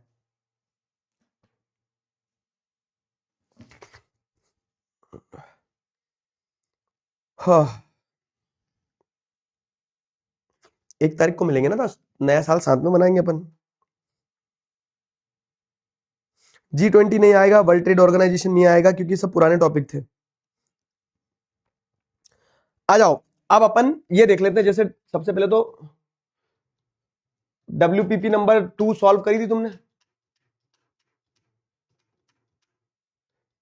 WPP नहीं बोलूंगा मैं उसको, क्या बोलूंगा, कंबाइंड सैंपल पेपर नंबर 2 जो दिया था, तो कंबाइंड सैंपल पेपर नंबर 2 के जो सॉल्यूशंस है वो मैंने ऐड कर दिए पीडीएफ में। कंबाइंड सैंपल पेपर जो 25 तारीख को तुम लोगों ने दिया है उसमें जो जो चैप्टर्स आने थे, अब कंबाइंड सैंपल पेपर नंबर 3 में कौन कौन से चैप्टर्स आएंगे, तो जो 25 तारीख के बाद से चैप्टर हुए ना अपने, वो chapters combined sample paper number 3 में आएंगे, ठीक है। WTO वगैरह नहीं आएगा,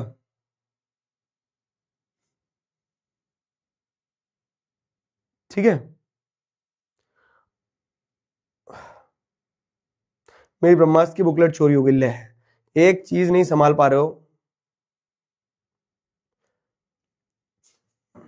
1 तारीख को क्लास है, यस यस, कल एसएसटी की क्लास बस कल नहीं होगी, कल क्योंकि छुट्टी है, कल I am travelling somewhere. Combined sample paper number 2 नहीं करा है, क्यों नहीं करा है, एसएसटी और साइंस का नहीं, मैथ्स का नहीं, मतलब साइंस और मैथ्स का नहीं हुआ। एसएसटी का देखो मैंने तुम्हें, अच्छा अभी पूरा करोगे तो चलो, फिर ये सोल्यूशन मत देख रहे, चला के नहीं, बंदूक कहाँ है, हाथ ऊपर करवाओ इनके, ठीक है। अगर तुमने सॉल्व नहीं करा है तो सोल्यूशन मत देखना। कितने लोगों ने सॉल्व कर लिया, एक बार पोल में पूछूं, एक सर्वे में लेता हूं, बताओ जरा। ए वाले बच्चे बोलेंगे यस और बी वाले बोलेंगे नो, ठीक है। ए वाले बोलेंगे यस और बी वाले बोलेंगे नो, ठीक है। ए वाले बोलेंगे यस, बी वाले बोलेंगे नो। तो जैसे अगर मैं आपसे पूछ रहा हूं कि जो अपना वो है कंबाइंड सैंपल पेपर, ठीक है, कंबाइंड सैंपल क्वेश्चन पेपर जो था, क्वेश्चन पेपर 2 कितने बच्चों ने सॉल्व किया है, यस वाले बोलना ए, बी वाले बोलना नो, अभी पता चल जाएगा ना। SEZ स्पेशल इकोनॉमिक जोन वगैरह सब पुराने जो पेपर्स थे ना उनमें क्वेश्चंस थे। अब आपको सिर्फ चैप्टर इतना ही पढ़ना जितना मैंने पढ़ाया है।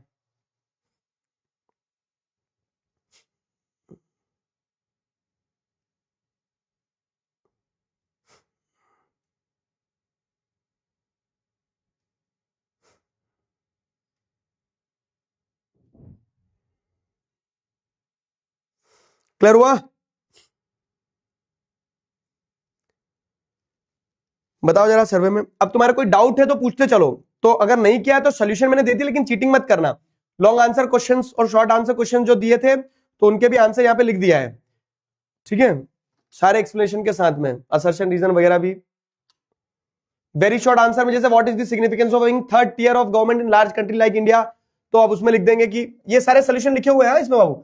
थर्ड टियर होने का फायदा क्या है, 2 नंबर का क्वेश्चन था ये, तो 2 पॉइंट कि लोकल गवर्नमेंट जो है तो लोगों के पास, लोगों के बीच में काम करती, तो उनके लिए काम करना बेटर रहेगा, ठीक है। डायरेक्ट डिसीजन मेकिंग प्रोसेस में लोग पार्टिसिपेट कर पाते हैं, तो ये आंसर में जाएगा।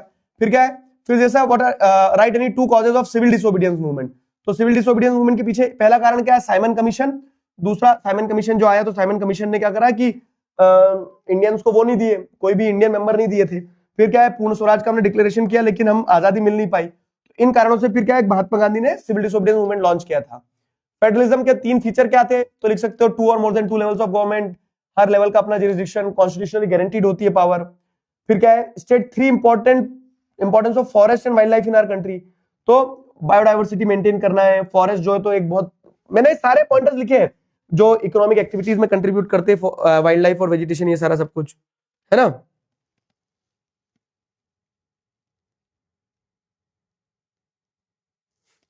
चलो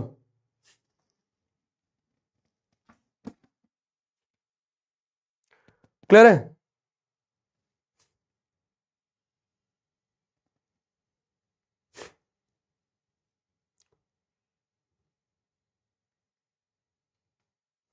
बताओ।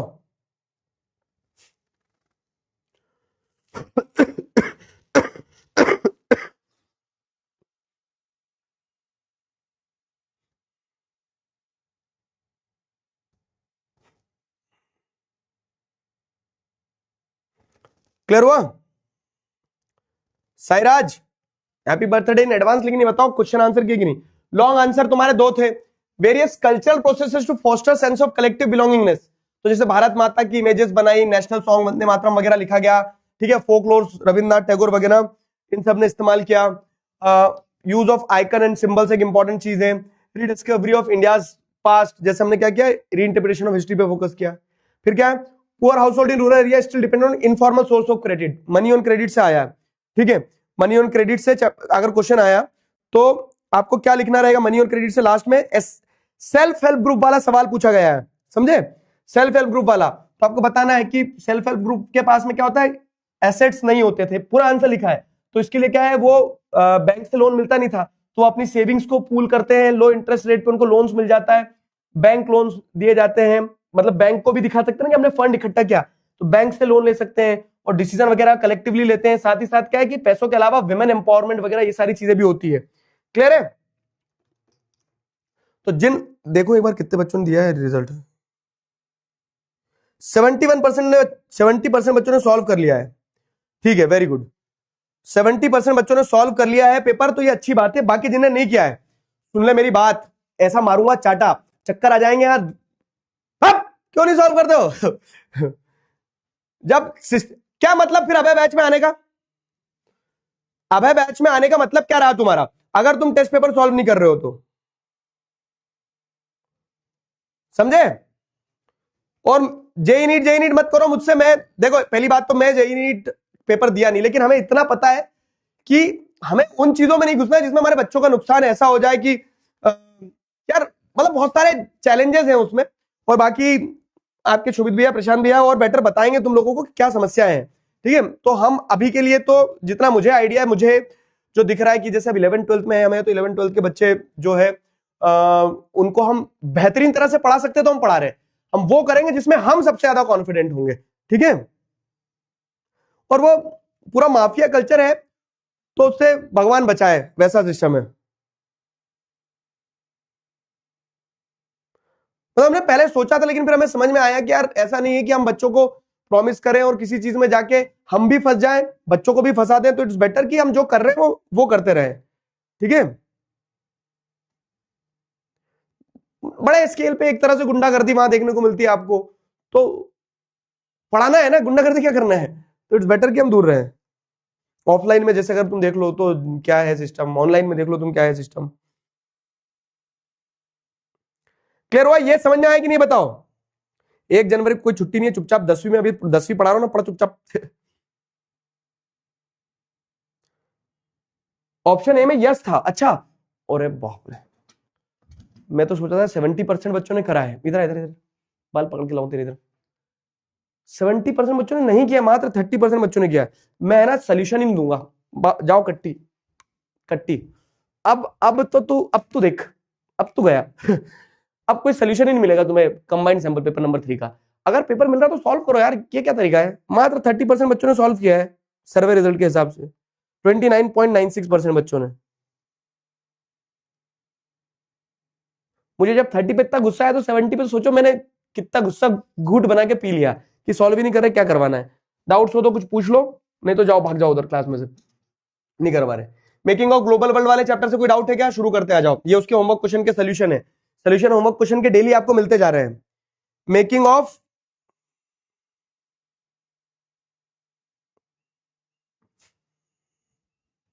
डायना असुर गन से मार दूंगा मैं, हाँ गुस्सा मत दिलाओ मुझे। मेकिंग ऑफ ग्लोबल वर्ल्ड से कोई डाउट है क्या? पूछो। मेकिंग ऑफ ग्लोबल वर्ल्ड से कोई डाउट है? कोई डाउट नहीं है, आगे बढ़े।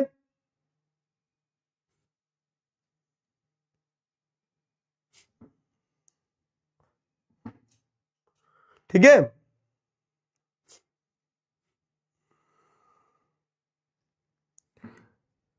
हाँ सबसे एंड में करूंगा जर, हाँ सोल्यूशन मिल जाएगा, चीटिंग देख देख के कर लूंगा सर मैं सब। मेकिंग ऑफ ग्लोबल वर्ल्ड से डाउट है क्या किसी को? कास्ट समझा दो भैया प्लीज। देखो कास्ट क्या है ना, बेसिकली जैसे आप देखोगे तो caste inequalities are very unique to India, क्योंकि जेंडर और रिलीजन के बेसिस पे डिवीजन तो आपको वर्ल्ड में सारी जगह मिलेगा, लेकिन कास्ट के बेसिस पे डिवीजन आपको इंडिया में देखने को मिलेगा, तो इसलिए हम कहते हैं कि caste inequalities are very unique to India. ठीक है, मेकिंग ऑफ ग्लोबल वर्ल्ड से किसी को डाउट है? आपने बोला था 5 मिनट बात करेंगे, नहीं कर रहा बात में तुमसे, तुम पेपर सॉल्व नहीं करके आते हो। जेंडर कास्ट रीजन के होमवर्क क्वेश्चन के आंसर अपलोड नहीं हुए, हो गए, ये देखो आंसर पूरे बने हुए हैं। Water resource gender region caste के क्वेश्चन आंसर बने हुए हैं, तुम चेक करो, तुम्हें दिख नहीं रहे होंगे, अपलोड तो सारे हुए हैं। 1 मिनट चेक कर लेते हैं, अभी 2 मिनट। दूध का दूध, पानी का पानी। अतुल, अतुल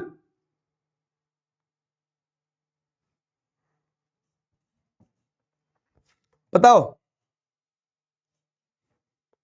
कोई डाउट है?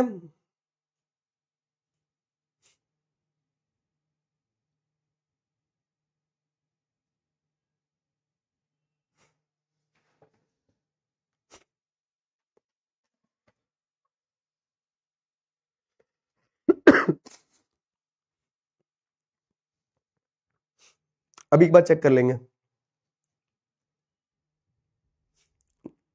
तुम मेकिंग ऑफ ग्लोबल वर्ल्ड से अगर किसी को डाउट हो तो पूछो, एक एक करके सारे चैप्टर आएंगे, पहले मेकिंग ऑफ ग्लोबल वर्ल्ड की पूछ रहा हूं ना मैं। यार जेंडर रीजन कास्ट की वो आंसर अपलोड नहीं हो गया, होमवर्क क्वेश्चन सोल्यूशन चेक कर लो। हम्म, कोई डाउट नहीं, आगे बढ़े मेकिंग ऑफ ग्लोबल वर्ल्ड में।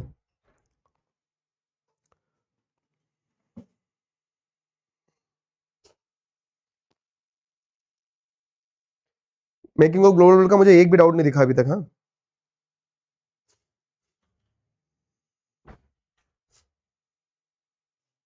सिल्क रूट एक बार समझा देता हूँ, ठीक है, मतलब कोई डाउट हो स्पेसिफिक तो वो पूछो, नहीं तो फिर अगला चैप्टर उठाते हैं। तो देखो सिल्क रूट बेसिकली क्या था ना, कि चाइना से यूरोप और नदर्न अफ्रीका को कनेक्ट करते हुए एक रूट था, लैंड रूट, जहां से क्या होता था ना कि चाइनीज ब्लू पोट्री हो गया, इंडिया के स्पाइसेस और टेक्सटाइल हो गए, चाइना की सिल्क जो है वो ट्रेड होती थी और बदले में उधर से पैसा आता था। तो जिस रास्ते के थ्रू ट्रेडर्स जाते थे, कर रहे हैं ना, हाँ नहीं हुआ, नहीं हुआ था भी, कर रहे हैं, रुको रुक जाओ जरा, तुम्हें फील्डिंग सेट करते हैं आज। तो जिस रास्ते के थ्रू जाते थे उस रास्ते को सिल्क रूट बोला गया था, क्योंकि वहां से सिल्क की ट्रेडिंग होती थी। ठीक है, क्वेश्चन नंबर 3 और बता दो मेकिंग ऑफ ग्लोबल वर्ल्ड का। क्वेश्चन नंबर 3 ये रहा, how did food promote long distance cultural contract in pre modern world?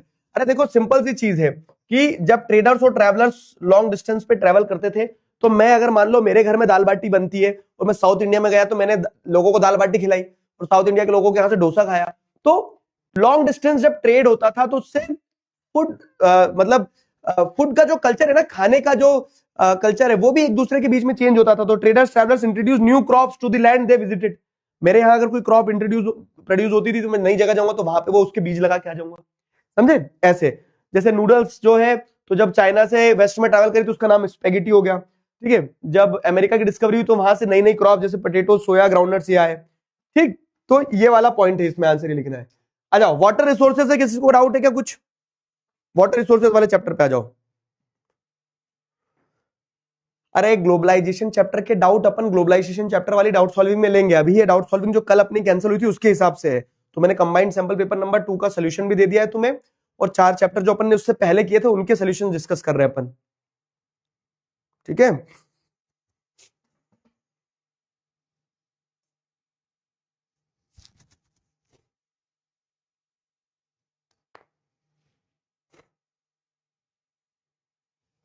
बताओ।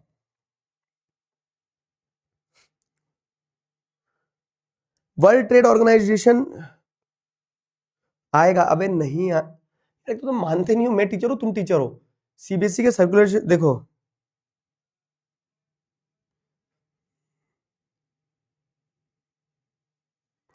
वाटर रिसोर्सेज से पोटैटो ब्लिट, ये क्या होता है अपना? आयरिश पोटैटो फेमाइन आई थी जब आयरलैंड में पोटैटो की फसल खराब हो गई थी, तो बहुत सारे लोगों की मृत्यु हो गई थी क्योंकि खाना नहीं था, और वो बहुत सारे लोग पोटैटो की फसल के ऊपर डिपेंडेंट हो गए थे। जेंडर, रिलीजन, कास्ट पे भी अभी आ रहे हैं, पहले वाटर रिसोर्सेज पे। हिस्टोरिकल डैम्स, हिस्टोरिकल डैम्स नहीं है बाबू, वो क्या था ना, आप देखेंगे तो ancient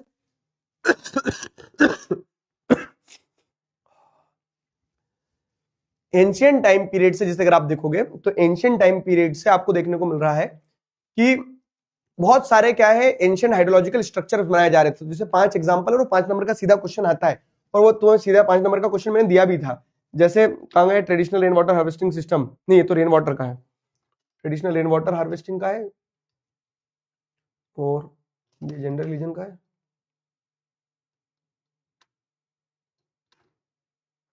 making of global world आ गया,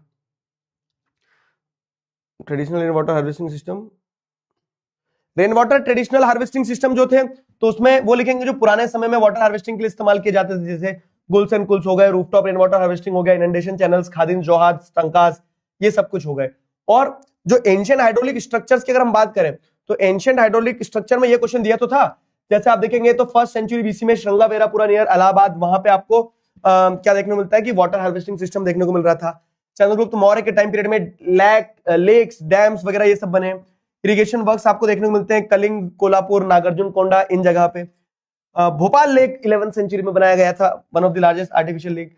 ठीक है, हौज खास जो है श्री फोर्ट को पानी सप्लाई करने के लिए बनाया गया था। तो ये एंशिएंट हाइड्रोलिक के स्ट्रक्चर थे। Why Shillong has water scarcity. ठीक है, प्रगति, आओ बेटा इस सवाल के समझने के बाद प्रगति होगी तुम्हारी। जैसे क्या होता है ना कि इस साइड क्या है, मैसनराम है, मैसनराम, चेरापूंजी, तो ये वर्ल्ड का वेटेस्ट प्लेस है, सबसे ज्यादा बारिश होती है यहाँ पे। लेकिन पहाड़ के इसी साइड शिलोंग है।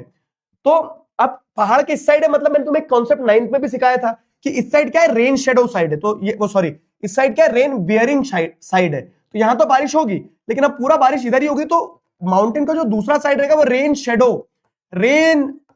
शेडो साइड रहेगा। रेन शेडो साइड क्या होता है, बारिश कम होती है, तो इसीलिए शिलोंग में पानी की कमी और इसीलिए वहां पे वाटर हार्वेस्टिंग की जाती है। कॉर्न लॉज एक्सप्लेन कर दीजिए। अबे अर्पित यादव, ये कॉर्न लॉज अलग चैप्टर का है, ये सिलेबस का भी पार्ट नहीं है, टेंशन मत लो। ठीक है, पता नहीं किसी सैंपल पेपर में देख लिया होगा कॉर्न लॉज और फिर चिंता कर रहे हो। गुल्स एंड कुल्स, गुल्स एंड कुल्स मैंने आपको बताया था कि माउंटेन्स जो है, तो माउंटेन्स पे जब क्या किया जाता है, स्ट्रीम वाटर को स्टोर किया जाता है, पहाड़ों के बीच में जैसे स्ट्रीम वाटर वगैरह को स्टोर कर लिया जाता है, उसे गुल्स एंड कुल्स कहा गया है। ठीक है, क्लियर हो गया, क्लियर हुआ, समझ में आया?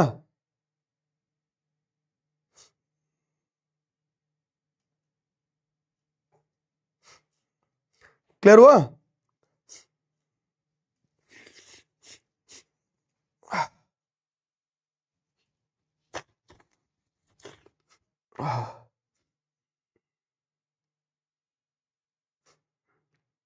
कंज्यूमराइज नहीं आएगा, कंज्यूमराइज नहीं आएगा। और बताओ वाटर रिसोर्सेस से डैम्स बता दो, डैम्स क्या है?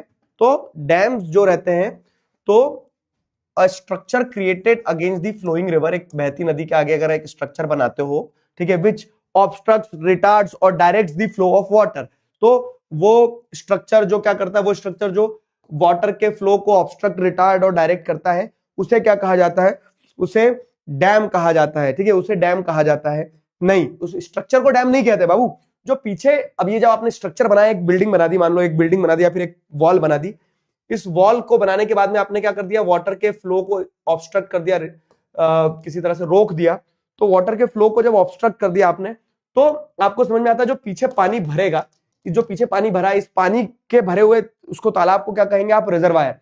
तो रिजर्वायर जो बनता है पीछे, इस रिजर्वायर को डैम कहा जाता है, और ये जो स्ट्रक्चर रहता है, इस स्ट्रक्चर में गेट्स रहते हैं जिन्हें स्पिलवेज कहा जाता है। ठीक है, रेंडर पेस्ट भी नहीं आएगा। अरे यार, सब सिलेबस के बाहर की चीजें पूछ रहे हो तुम। मेकिंग ऑफ ग्लोबल वर्ल्ड में था रेंडर पेस्ट, लेकिन वो सिलेबस में नहीं है अब।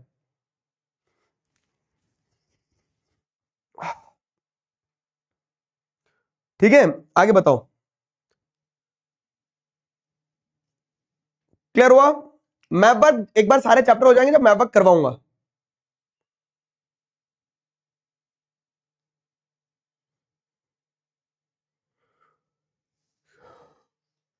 भव्या लाकरा, क्या डाउट है बेटा तुम्हारा? गुल्स और कुल्स क्या है? पहाड़ में पानी स्टोर करने के लिए बनाए जाते हैं। नहीं, मूड वूड सब सही है, मेरे को मेरी तबीयत सही नहीं है बहुत। नाक इंसान को है ना, कोई गोली मार दे वो चल जाएगा, सह लूंगा ऐसे, लेकिन सर्दी ना हो बस।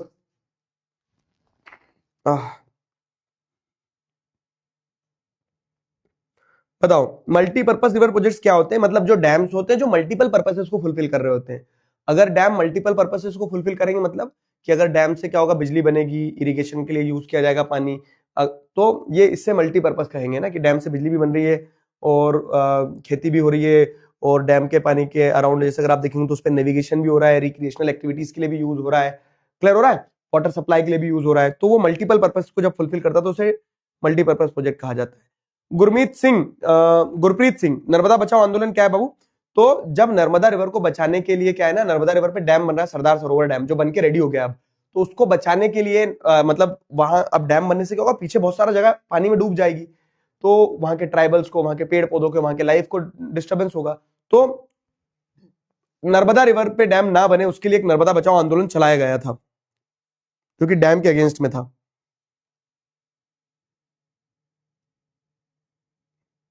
ठीक है, क्लियर हुआ?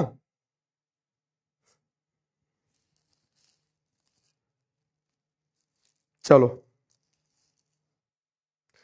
आ जाओ, जेंडर रिलीजन कास्ट पे किसी को डाउट है तो बताओ। जेंडर रिलीजन कास्ट,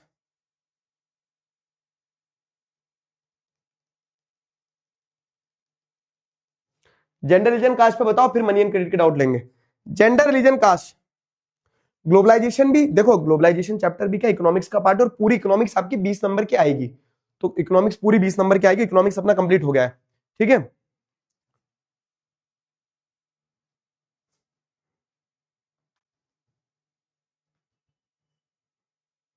बताओ। वाटर रिसोर्सेज हो गए, अब वाटर रिसोर्सेज के बाद में आ जाओ जेंडर रिलीजन कास्ट पे।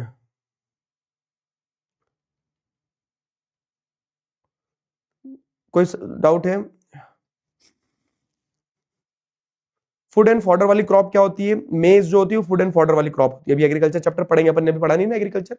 अगला मेरे हिसाब से ज्योग्राफी का चैप्टर जब उठाएंगे तो एग्रीकल्चर ही उठाएंगे। अब 3 हो गए ज्योग्राफी के, चौथा एग्रीकल्चर ही तो है।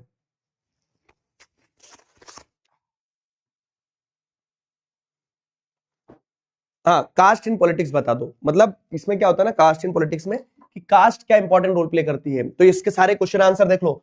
विमेन क्यों पीछे है, विमेन वाले टॉपिक से क्वेश्चन है। विमेन रिप्रेजेंटेशन इंडिया में क्या है, तो जैसे कम है लेकिन अभी अब लॉ लिया है। सेकुलरिज्म क्या है, सेकुलरिज्म के features. 3 problems of communalism in Indian politics, तो इंडियन पॉलिटिक्स में कम्युनलिज्म किस किस तरह से अलग अलग फॉर्म ले सकती है वो। Caste takes several form in politics, तो जो कास्ट इन पॉलिटिक्स आप पूछ रहे हो, ठीक है, तो वो सारा सब कुछ। तो जैसे अगर आप देखें कि कास्ट इन पॉलिटिक्स की अगर बात करें, तो कास्ट इन पॉलिटिक्स में क्या जाएगा आपका? कास्ट इन पॉलिटिक्स में पहला पार्ट जाएगा कि कैसे कास्ट एक इंपॉर्टेंट रोल प्ले करती है पॉलिटिक्स में। ठीक है, कास्ट कैसे इंपॉर्टेंट रोल प्ले करती है पॉलिटिक्स में? तो किसी भी जगह पे टिकट देने से पहले पॉलिटिकल पार्टीज जो है कास्ट कंपोजिशन देखते हैं कि वहां किस कास्ट के लोग रहते हैं। ठीक है, कास्ट सेंटिमेंट्स का यूज किया जाता है, तो अपील वोटर्स, महाराष्ट्र में छत्रपति शिवाजी महाराज का नाम लिया जाएगा, राजस्थान में महाराणा प्रताप जी का नाम लिया जाएगा। ठीक है, तो ऐसे कास्ट सेंटिमेंट्स का इस्तेमाल किया जाता है by political parties to foster votes. Universal run franchise के आने से चलते हैं, समझ में आ गए, चाहे छोटी कास्ट हो बड़ी कास्ट हो, सारी कास्ट के वोट चाहिए, तो हर कास्ट के बारे में सोचना होगा। तो ऐसे caste plays a very important role in politics. MP Narmadapuram से बोल रहा हूं सर, मेरा ब्रह्मास्त्र नहीं आया है। चंद्रेश बेटा एक बार मेल डाल दो, सपोर्ट टीम से बात कर लो। हमने ऑलमोस्ट सबके ब्रह्मास्त्र जो डिलीवर करवा दिए, जिनके नहीं है और तुमने अभी अभी एनरोल किया है जैसे मान लो, तो अभी थोड़ा समय लगेगा।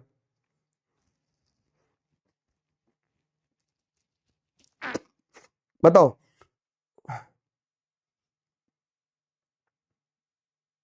UPI modern form of money में लिख सकते हैं, लेकिन आपकी बुक में दिया तो लिखो मत वो। UPI also modern type of money, bank में जो पैसा है वो मनी में ही आपका मॉडर्न फॉर्म ऑफ मनी। ठीक है।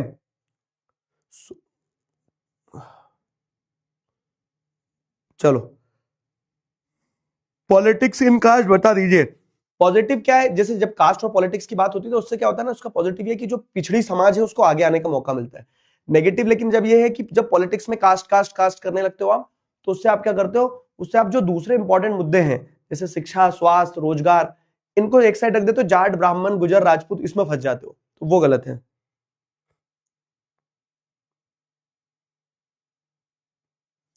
आया।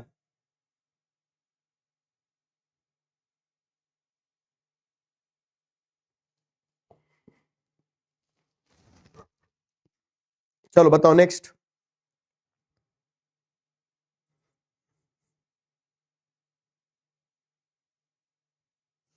क्लियर है।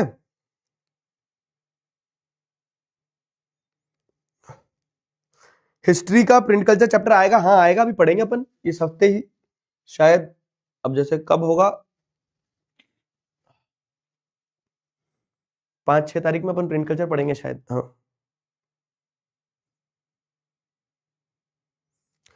जेंडर रीजन कास्ट में विमेन रिप्रेजेंटेशन वाले में क्या लिखना है, देखो आपको ऐसा लिखना है कि विमेन रिप्रेजेंटेशन जो है ना, पॉलिटिक्स में विमेन रिप्रेजेंटेशन बहुत कम रहा, और कम विमेन रिप्रेजेंटेशन होने के कारण क्या है, आपको देखने को मिलता है कि उनकी सिचुएशन कभी नहीं सुधरी। 1/3 रिजर्वेशन लोकल लेवल पे मिला था, और अभी जो नारी शक्ति वंदन अधिनियम बिल जो पास हुआ है, ठीक है, एक्ट जो बन गया है, तो उसके चलते ये पॉजिटिव स्टेप है, जिससे क्या होगा ना कि विमेन की पॉलिटिकल एक्टिविटीज इंप्रूव होगी, ऐसा। ठीक है।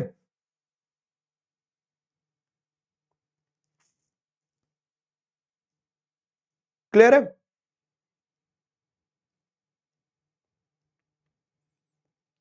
चलो बढ़िया बढ़िया।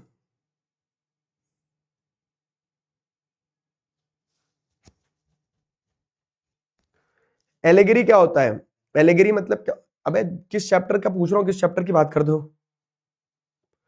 How caste gets politicised in India, तो इसमें कास्ट इन पॉलिटिक्स लिखना है। नहीं नहीं, इसमें पॉलिटिक्स इन कास्ट लिखना है। पॉलिटिक्स इन कास्ट मतलब क्या है कि जैसे आप देख रहे हैं कि दो अलग अलग कास्ट ग्रुप कोलैबोरेशन कर लेती है to have greater vote bank, नई कास्ट ग्रुप इमर्ज हो जाती है जैसे backward forward, fine. At times आपको क्या देखने को मिलता है कि एक कास्ट ग्रुप जो अपनी सब कास्ट ग्रुप को जोड़ के और बड़ा बनने की कोशिश करता है, तो ऐसे कास्ट पॉलिटिसाइज होती है। पॉलिटिक्स इन कास्ट वाला टॉपिक, चैप्टर के अलग अलग नंबर नहीं है। आपको क्या देखने को मिलेगा कि आपको ये देखने को मिलेगा कि 20-20 नंबर की चारों बुक है, उनमें से सारे सारे आएंगे। मनी एंड क्रेडिट से किसके डाउट है, पूछो भाई। आपकी हाइट छोटी हो गई, नीचे से कटवाई करवा ली है 2-2 फीट। बताओ यार, मुझे चक्कर से आ रहे थे, मैं बैठ गया यहाँ पे चेयर पे ऐसे करके, ऐसे खड़ा हो जाओ, ऐसे बैठ जाओ, ठीक है।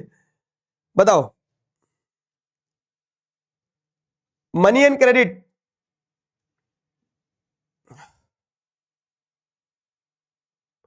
Money and credit,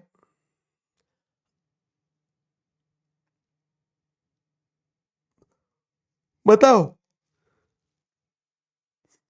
money and credit से क्या समझ में आता है आपको।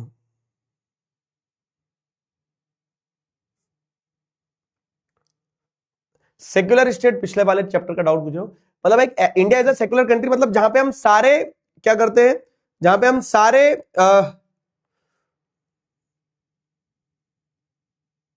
रिलीजन्स को इक्वल ट्रीट करते हैं, जहां पे हम सारे रिलीजन को इक्वली ट्रीट करते हैं।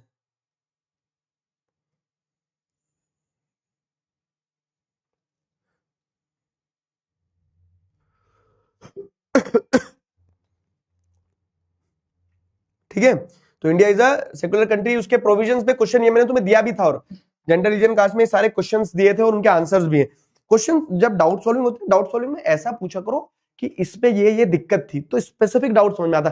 टॉपिक लिख देते हो बड़ा सा, क्लास में क्या कर रहे थे फिर। क्रेडिट क्या होता है, क्रेडिट को बाबू लोन कहते हैं, जो लोन होता है उसको क्रेडिट कहते हैं। फॉर्मल और इनफॉर्मल मतलब कि वो लोन जहां पे आप गवर्नमेंट रेगुलेटेड जैसे बैंक से कोऑपरेटिव से लोन ले रहे हो तो वो फॉर्मल लोन कहलाएगा, जहां पे टर्म्स ऑफ क्रेडिट सही रहती है। और इनफॉर्मल लोन क्या होता है, जहां पे आप गवर्नमेंट रेगुलेटेड बॉडी से लोन नहीं ले रहे हो, दोस्तों से, मनी लेंडर से, एम्प्लॉयर से, ठीक है, जहां जो आपको एक्सप्लॉइट कर सकते हैं, वो इनफॉर्मल सेक्टर ऑफ लोन कहलाता है। ठीक है,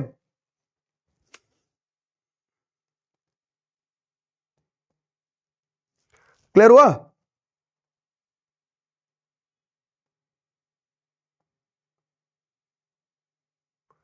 क्लियर है?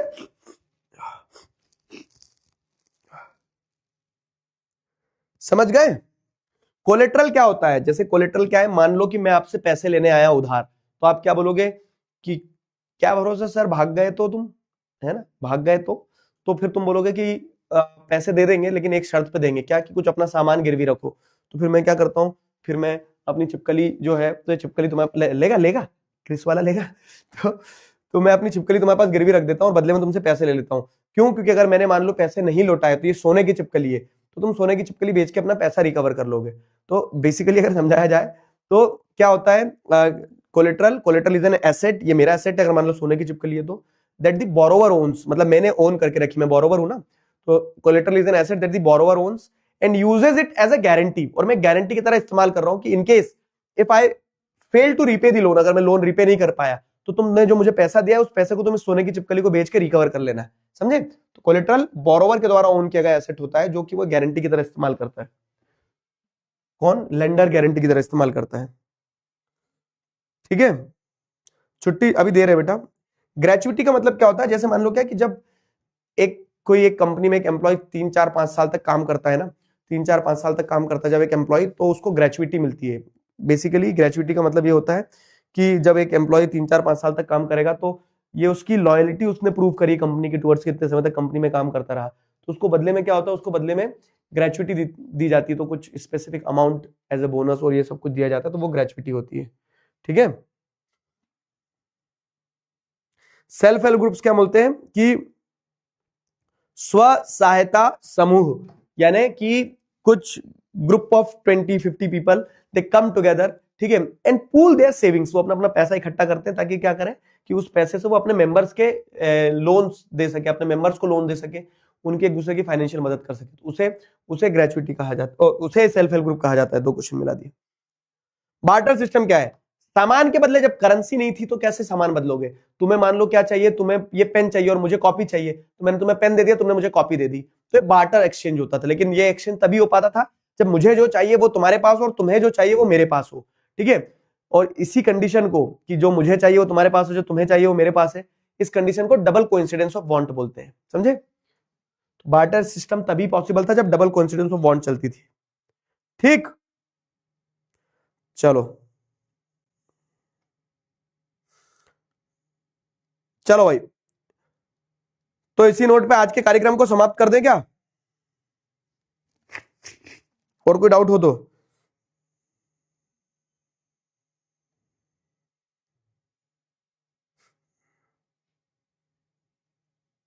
Anshuman will be dept trap समझा दो। डेप्ट ट्रैप क्या होता है, जैसे मान लो मैंने 1 लाख रुपए का लोन लिया, अब 1 लाख रुपए के बदले में मुझे 1,60,000 रुपए वापस करना थे, लेकिन मैंने कुछ पैसे कमा ही नहीं पाया, 1 लाख रुपए का लोन लेके मैंने मात्र 1,30,000 रुपए कमाया, तो मैंने क्या करा, पूरे पैसे लोन रीपे करने में ही भर दिए। ठीक है, अब मेरे पास मात्र 30,000 रुपए बचे, खेती करने के लिए मुझे और 17,000 रुपए का लोन लेना पड़ा, तो अब 17,000 के बदले में मुझे मान लो 1,40,000 रुपए लोन देना था, लेकिन अगले साल अगर फसल अच्छी हो भी गई, 1,50,000 की हुई, तो मैंने क्या करा, पूरा पैसा वापस लोन रीपे करने में ही भर दिया, अब 10,000 रुपए हाथ में बचे, फिर मुझे लोन लेना पड़ा, किसी साल फसल खराब हो गई अगर, तो और ज्यादा लोन लेना पड़ जाएगा।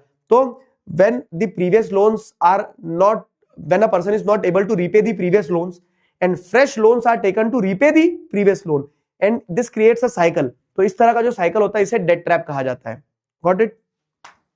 चलो ठीक है, एग्रीकल्चर चैप्टर मैंने उसमें दिया भी नहीं था बेटा। ठीक है, तो ये सारे क्वेश्चंस के आंसर यहाँ पे मनी एंड क्रेडिट के हो गए, मनी एंड क्रेडिट के आंसर्स भी हो गए, और ये 4 चैप्टर हो गए। तो अब अगला WPP जो मतलब कंबाइंड सैंपल पेपर नंबर 3 जो है, तो अगला कंबाइंड सैंपल पेपर नंबर 3 तुम्हें कब करना है? 5 तारीख को सॉल्व करना है।